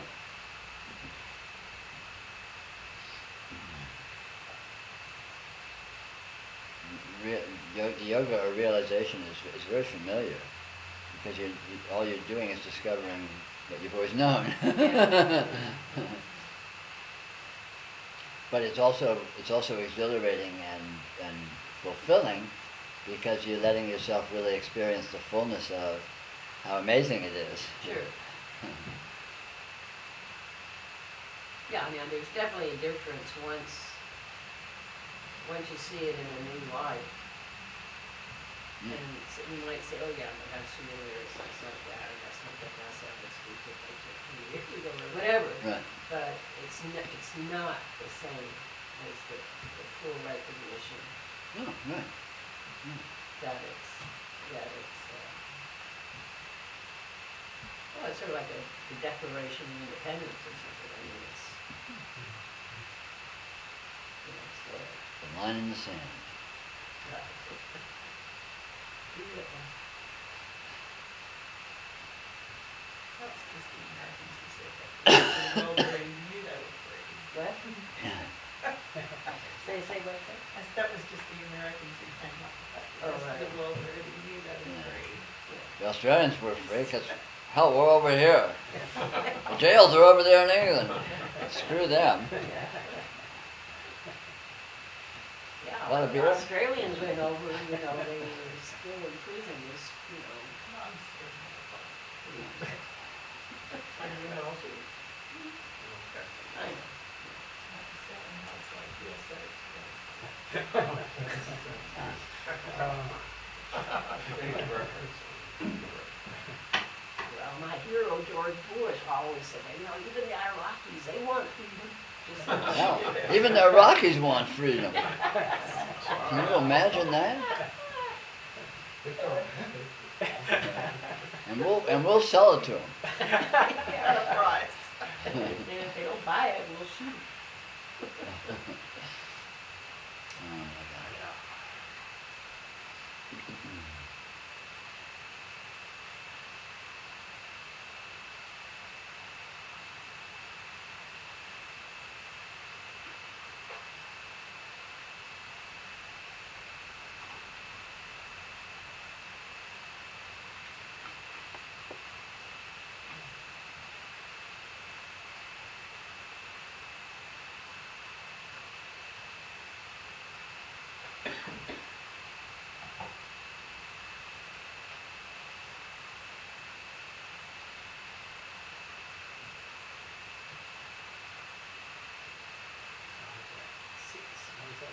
See the potential transcending, something like that. I don't know. The see part of it. Subtle part. But it's right.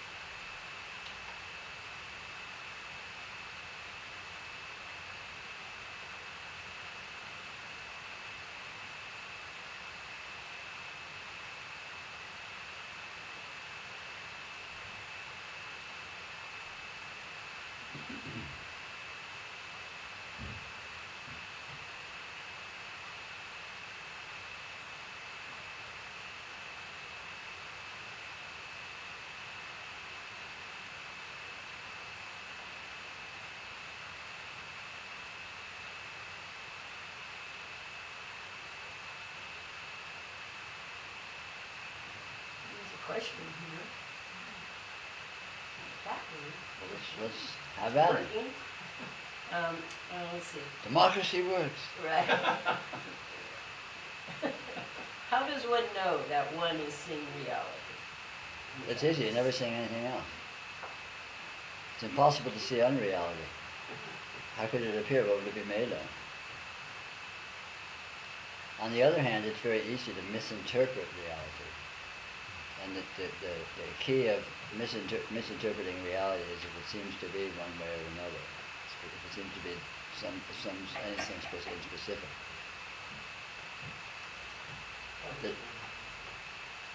So only reality is ever being seen.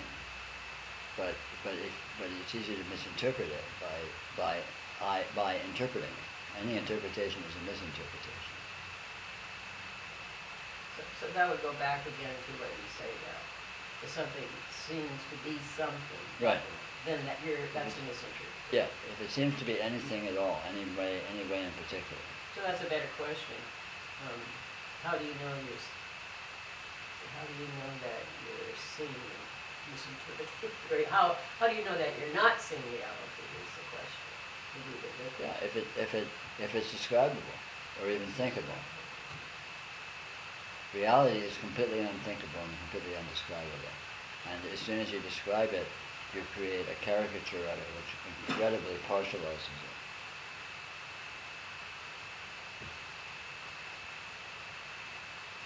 Back in the 60s, I used to say, I'm real, man, I'm real. It seemed like it was meaningful at the time. Yeah. No, I remember. But that was because reality was the straight world. Yes. You know, reality was what people thought was reality was interpretive frameworks. And unreal is like outside the interpretive frameworks is like it's unreal. So I guess we all are hippies. Well, duh. You looked in the mirror We're like not a bunch of straight people. think straight people would sit around the living room for 2 hours talking about this bullshit. You gotta be a stoner. Why would you have any interest in Don't that? get me started. I'll have to start talking about my kids or my neighbors when I'm invited to do stuff like this.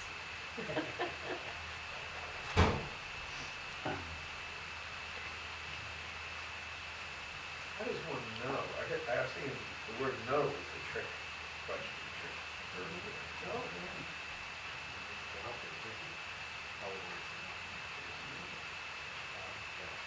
But if you're using words, or if you're in a context where the use of words seems relevant at all, then that's a sign that that's an interpretive framework.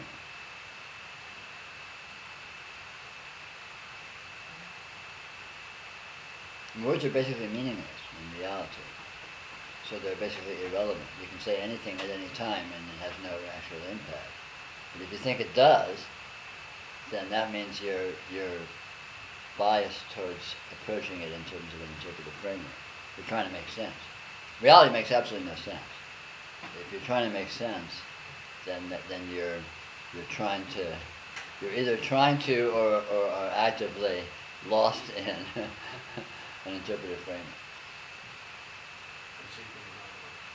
Yeah.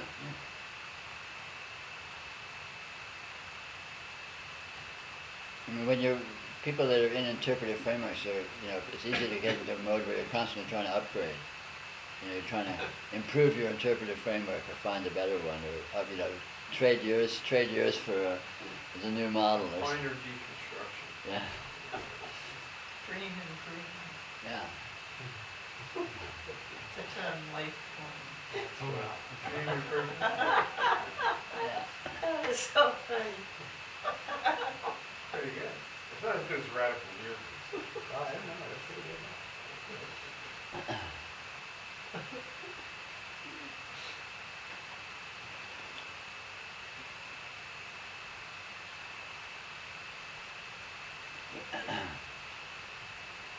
Well, that's good to know, Peter, because, you're in lots of the talks, I kind of try to figure out these things. Oh God. I have no Don't do idea. that. Yeah. I have no idea. Good. Yeah. That's the way to. That's. That's the way to do it. Yeah, it's true. Often the thought comes as a dream is talk like what? Talking Or all we talk. Well, these talks are exercise in multitasking, because you're flirting with pretending to make sense while at the same time totally resting in completely beyond that. And you're being comfortable. You're training yourself. It's like a desensitization therapy to train yourself to be comfortable with that. The fact that it seems to make sense and you kind of participate with it in the same sense of making sense, but in actuality it makes absolutely no sense, and you're okay with that too, and you're resting in that. Oh, man. That's clear, isn't it? One of the few clearest things I've heard.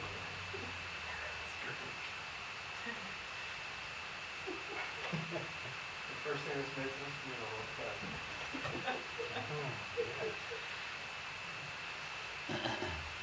Lucky to means I participate in the desensitization program. And desensitizing yourself to rationality.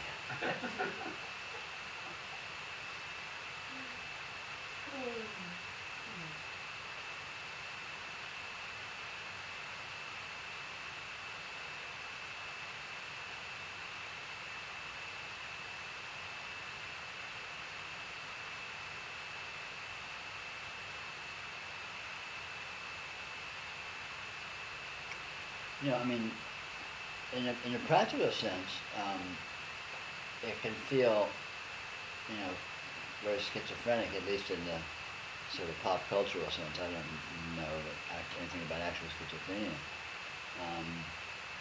Being an advanced yogi feels very schizophrenic because you are both participating in the level of being a human being and living your life and being in interpretive frameworks and being artful with that and being totally outside those at the same time, which are not necessarily mutually exclusive but are certainly vastly divergent panoramas. And you're basically training yourself to be comfortable with that. So you're totally outside everything, and as much within things as you are, and you're in this area. You're there with the whole thing. It's just a continuum. There's no either or there. There's no dichotomy. There's no mutual exclusiveness.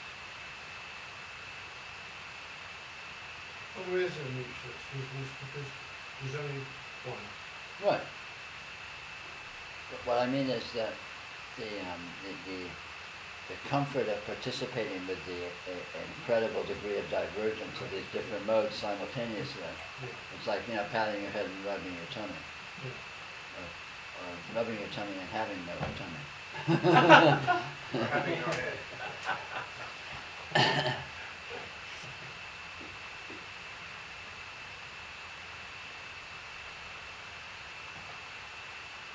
And that's a very practical and a very powerful part of this yoga, because it can be a really subtle sort of a snobbery or a subtle fixation to sort of think of there's some superior aspect or some superior perspective, and you sort of go to that, you sort of play up one side of it and play down the other side of it.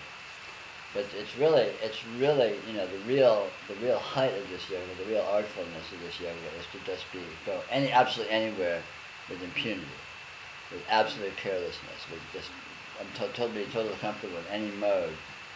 You can be comfortable with rationality, irrationality, identification, personality, the neuroses of being a person, and at the same time absolute transcendence and infinite dimensionlessness and all this stuff. And hey, it's all the same. It's all right here. And that's what liberation looks like. Liberation doesn't look like leaving the world or going to infinity. Liberation looks like just anything. Absolutely anything.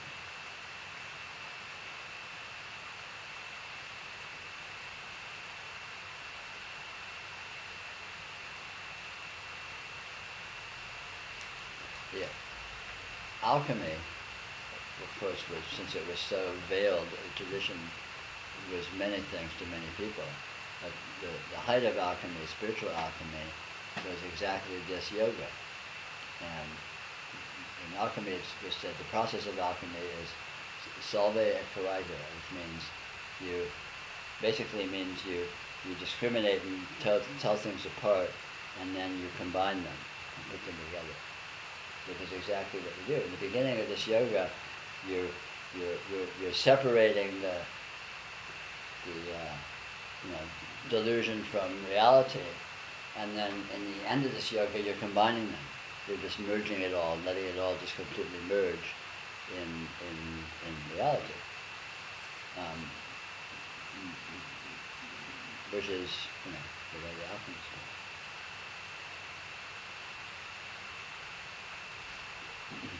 And it can be confusing too, depending when you're working with people, because depending on where they are in their process, exactly the opposite advice might be appropriate. So for some people, really,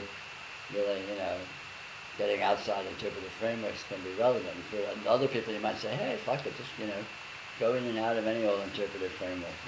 Have fun, play around.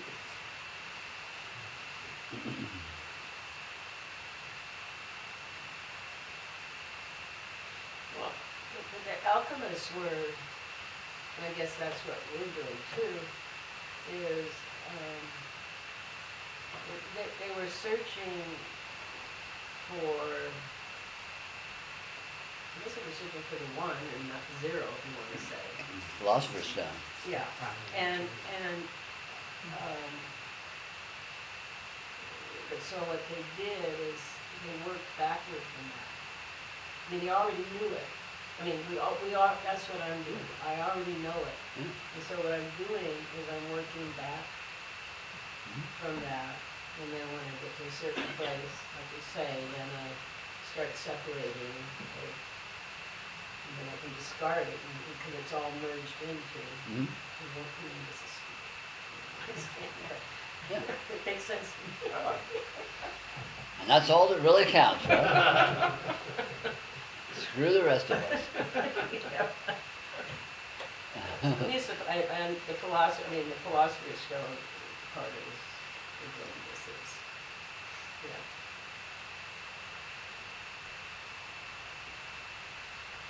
What was the philosopher's stone again? Is it the prima materia? The Philosopher's Stone is reality, and reality has the power to communicate itself. So, you know, in terms of the symbology of making gold, the Philosopher's Stone, if you took lead and touched the Philosopher's Stone to it, it became gold. So Philosopher's Stone is the true perspective of realization. And in that true perspective, the lead of an interpretive framework turns out to actually be the gold of reality. Right. So it's the primary material. Well, the prima materia is the radiant presence. It's the raw material. It's the first matter. Prima materia means first matter. So it's what everything's made of. Everything's made of radiant presence. Prima materia is radiant presence. I mean, there's a lot of, when you get what alchemy is really about, a lot of its sayings begin to make a lot of sense. They say, to make gold, you must take gold. So you have to start with reality to find reality. And another thing they say is that, you know, the first matter is you take the stone that everyone else has discarded as useless. They say there's all sorts of poetry about it. They say it's a common thing that no one values whatsoever, and it's just left by the wayside. But that's the basis for the great work. And of course that refers to experience itself, because what people value is all their interpretive frameworks, but the raw material of experience itself, everyone takes it for granted, no one puts any value in it. Whereas that is the basis of the great work. That's the basis of the yoga. Anyway, it's more of an amusement than a relevance to. Sorry, I think it's alchemy. Oh, no, I mean, it sort of makes sense. I mean, because, I mean, there were probably some seekers or alchemists who actually thought they really were going to make. Of course. Gold. There's all. I mean, it's like spirituality today. Yeah, exactly. 95% of the people that are participating in spirituality aren't doing yoga of radiant presence. Right. They're doing all kinds of things that they think spirituality is about. Right. Because what it's really about is a secret, not because it's hidden, but because you have to have the wherewithal to appreciate what it is, to notice it. On the other hand, I'm not going to say that someone alchemist did. Well, you know, that which is thrown away or unrecognized is what we call ordinary. Yeah. That's another thing they've said about the first matter, is it's an ordinary thing that everyone overlooks and is discarded by everyone as useless. But that's what isn't something else. Right. Exactly. It's the gold, and you take that gold to make gold. You use that's what you use to realize that that's what everything is. Yeah, everything is. Yeah, which is the Philosopher's Stone. And then when you have the Philosopher's Stone, then you can make gold. You can do this kind of stuff. Hang out with people and have them go, wow, hey, wait a minute, what's going on here?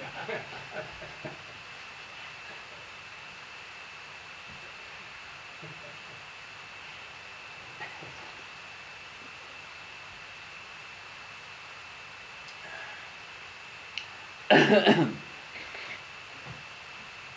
Charlie's mentioned something. How do you think I made the That's chocolate? the very word, the prima fluid. Yeah. Primal fluid.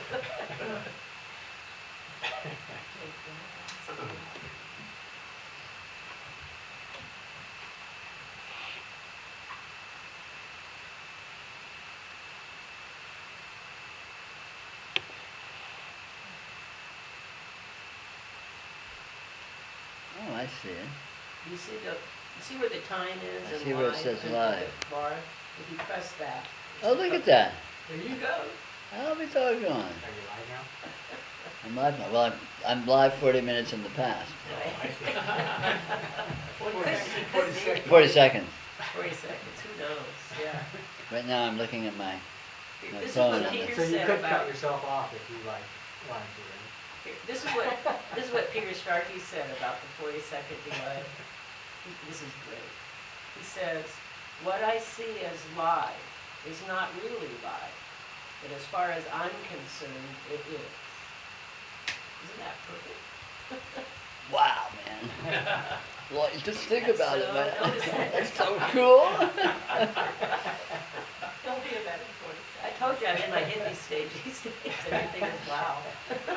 Unreal.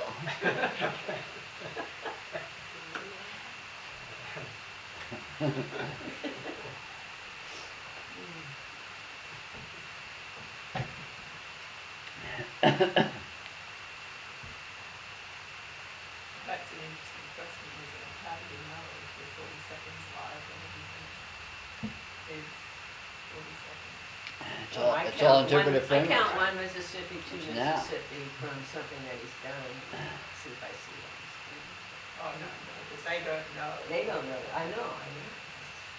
It's just pure speculation that there's 40 seconds live. Exactly. Well, you can type something onto the chat here in Egypt. Talk about things that are really important. Yeah.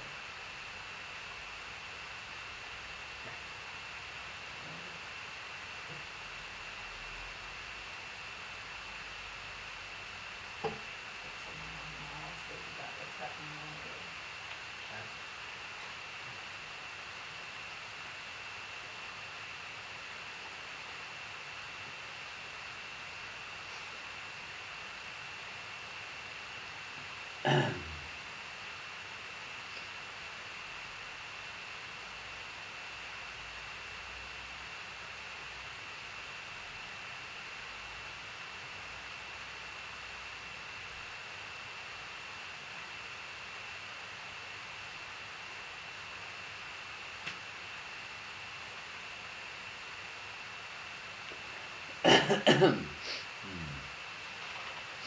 Yeah, sunflower very nice. You touch too. They're sort of coming out of your head. Sometimes. Are there flowers? Oh. Oh, yeah. Very Van Gogh. Sort of an Aztec type. You were just missing that here.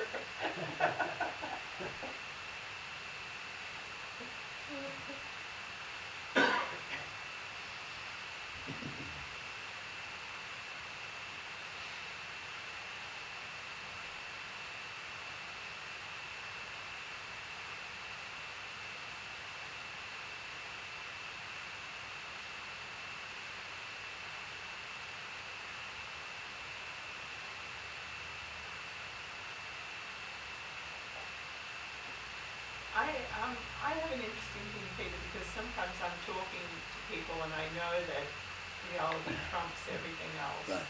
And I know that they don't know that. Right. And that I present something to them and then they completely rebut what I have to say. And I do actually hear people sometimes if they go away and there's a gestation period where they kind of come back and go. But it's an interesting thing to be kind of often confronted by that nothingness, you know, Mm-hmm. just in terms of experience. Mm-hmm. That, you know, it's interesting working with people in any way whatsoever because, you know, it's easy to be impactful on people, but it won't be the way you or they think. It's not linear. It's not like a pool ball where it's going that way and hits that way and it goes that way. It's more like, random things happen and everything changes and Yeah. we're non-linear, shall we say. So I suppose in seeing that, what I'm really seeing is my own expectation of, it's still the vestiges of Yeah, linearity or yeah, expectation that Yeah. A plus B equals C. Yeah. And well, causality, cause and effect, and sometimes it does work that way, that I have a conversation with you and you seem to hear what I have to say and you give me an answer. I'm good at nodding and smiling. Yeah, right. Oh, yeah, Okay. Well, there's some sense of acknowledgement there. Yeah. At least there's not a negation. There's not that. Right, well, yeah.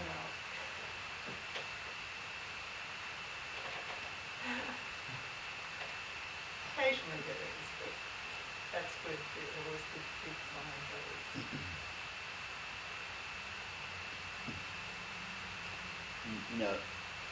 It's part. I mean, it's sort of an oblique way to get at it, but ultimately we're talking about the same thing, which is dancing with the subtle energy.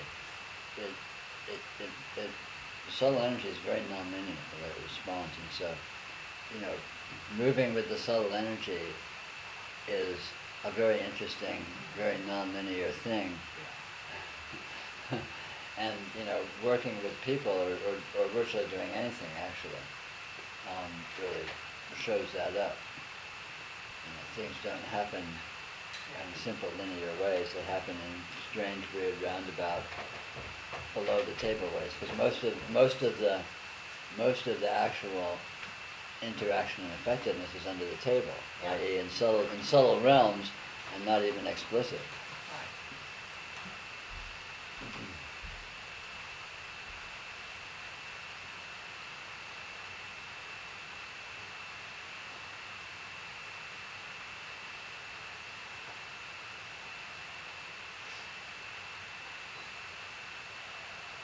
Yes, stepping into that arena where you're literally dancing with reality, which is what we all are doing anyway, whether we know it or not, and being willing to, take whatever consequence comes from that is consciously. It's a big, it's kind of exciting. Oh, it's totally exciting. But that's really the high watermark of the yoga, is learning how to participate in this absolutely non-linear, absolutely multi-dimensional way. Because it's like learning an irrational artfulness, and there's no way you can learn it in any way that makes sense. You learn it just by engaging with it. Yeah. And that often for me is it's different to being here, as you say, this is a desensitization program, but it's interesting to be out in the world and to be seeing all of that go on without people having any awareness of what reality is. Yeah. Because of course most people are just, basically sleepwalkers. And sometimes much better at experiencing reality than people who are, on the path. Well, absolutely. That's just different versions of sleepwalking. Yeah. People who sleepwalking but think they're not sleepwalking. Yeah. Those are the ones to watch out for. That's the pure consciousness.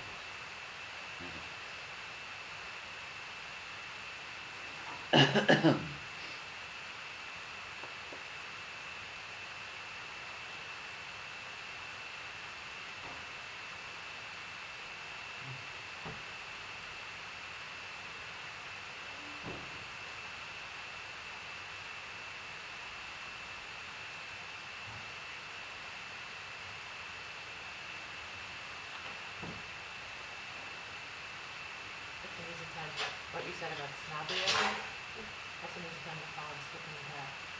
When you're talking to somebody who's asleep. I I have It's no easy. idea when someone's asleep though. Yeah, Really, I mean, I don't have It's pretty that obvious about, that, I don't have that evaluation these days. Oh, I do. It's really, When they, it's not evident. if you say something completely innocuous and they have an opinion, well, are you not it? And so then, right away for me it would be, maybe, well, I'm in a better place than this. So you're saying that's a better way of being in that situation. because even that degree of definition is an interpretive framework. Right, and that wouldn't have never occurred to me until you just said. Yeah, well, it's subtle, it's like Right, peeling the subtle. layers of an onion. It's moving into ever progressive layers of subtlety of interpretive frameworks. Because gross interpretive frameworks can be really completely eradicated, but there can still be this endless webs of very subtle interpretive frameworks. I mean, basically anything that seems to be any particular way at all, even in the vaguest sense, is a sign of an interpretive framework. But basically anything that you can qualify in any way whatsoever. I mean, literally at all. Yeah, but so what? No, absolutely. So ultimately, so what? Again, it depends on what phase you're at in the yoga. Well, I mean, you can't do it No. that way. So you No, but when you're in more of a hardcore noticing phase, and noticing that you're peeling the layers of the onion, then when you get to the point of really seeing the eternal peeling the layers of the onion forever, and that there's nothing else, then it doesn't matter how far you are into the onion, because you're never near the center and you're never near the outside, and For sure. it all just loses definition entirely, Yeah. and that's when it stops mattering. But that's a different phase of the yoga than when you're Well- more actively peeling or deconstructing.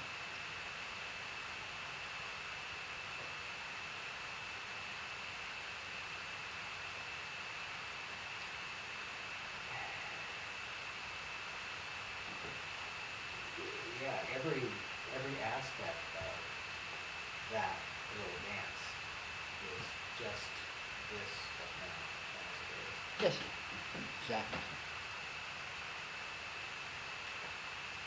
There's no looking back. Nope. This is it. That's pretty awesome. It's totally awesome.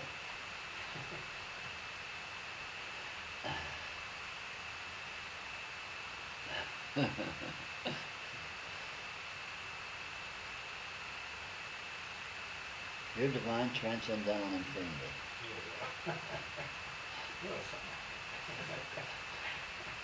What was that? Check the words, right? I remember. I know, right?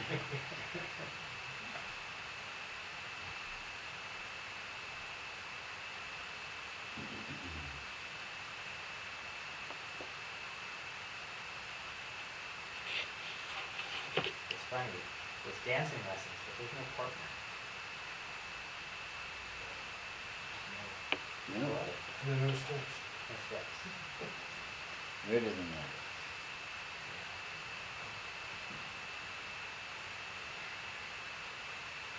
Nice.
I think it's interesting how there's always everything on each side, there's always both points of view.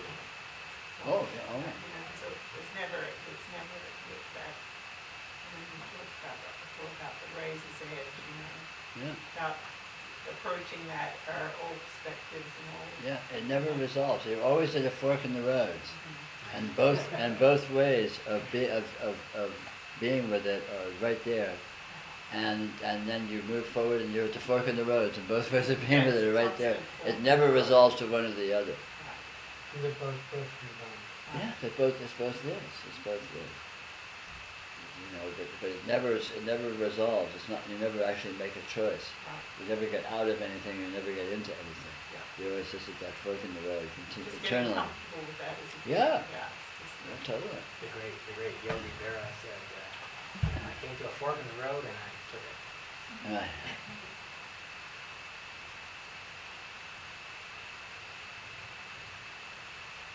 That's the ultimate, dilemma. Well, it's an eternal dilemma because it's in itself. It's inherently unresolvable. It never falls into any kind of completion. It's always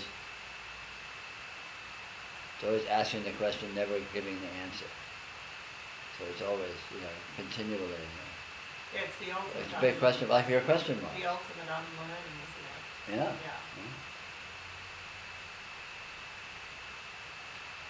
Well, isn't there though also something instantaneous about that? Yeah, it's instantly that and continuously that. Yeah. It's his nature. So there's a kind Maybe of that's the paradox. perfectness, Oh, it's absolutely perfect. like you say, a fullness of it. Yeah. Yeah. Well, I express this same paradox in a different way when I say it's always absolutely different than itself, and it never departs from itself. It's another way of saying the same. That's the fork in the road. Yeah. Absolute difference, and it's always just itself. And yet, that paradox is absolutely true. Absolutely. It's absolutely infinitely different than itself. And it never departs from itself. It never actually becomes anything other than itself. Endless weirdness. Radical weirdness. And The path is always a fork. Yeah, always a fork. And the way forward And the way forward is the mantra, fork this. And on that note, I wish everyone online a delightful evening.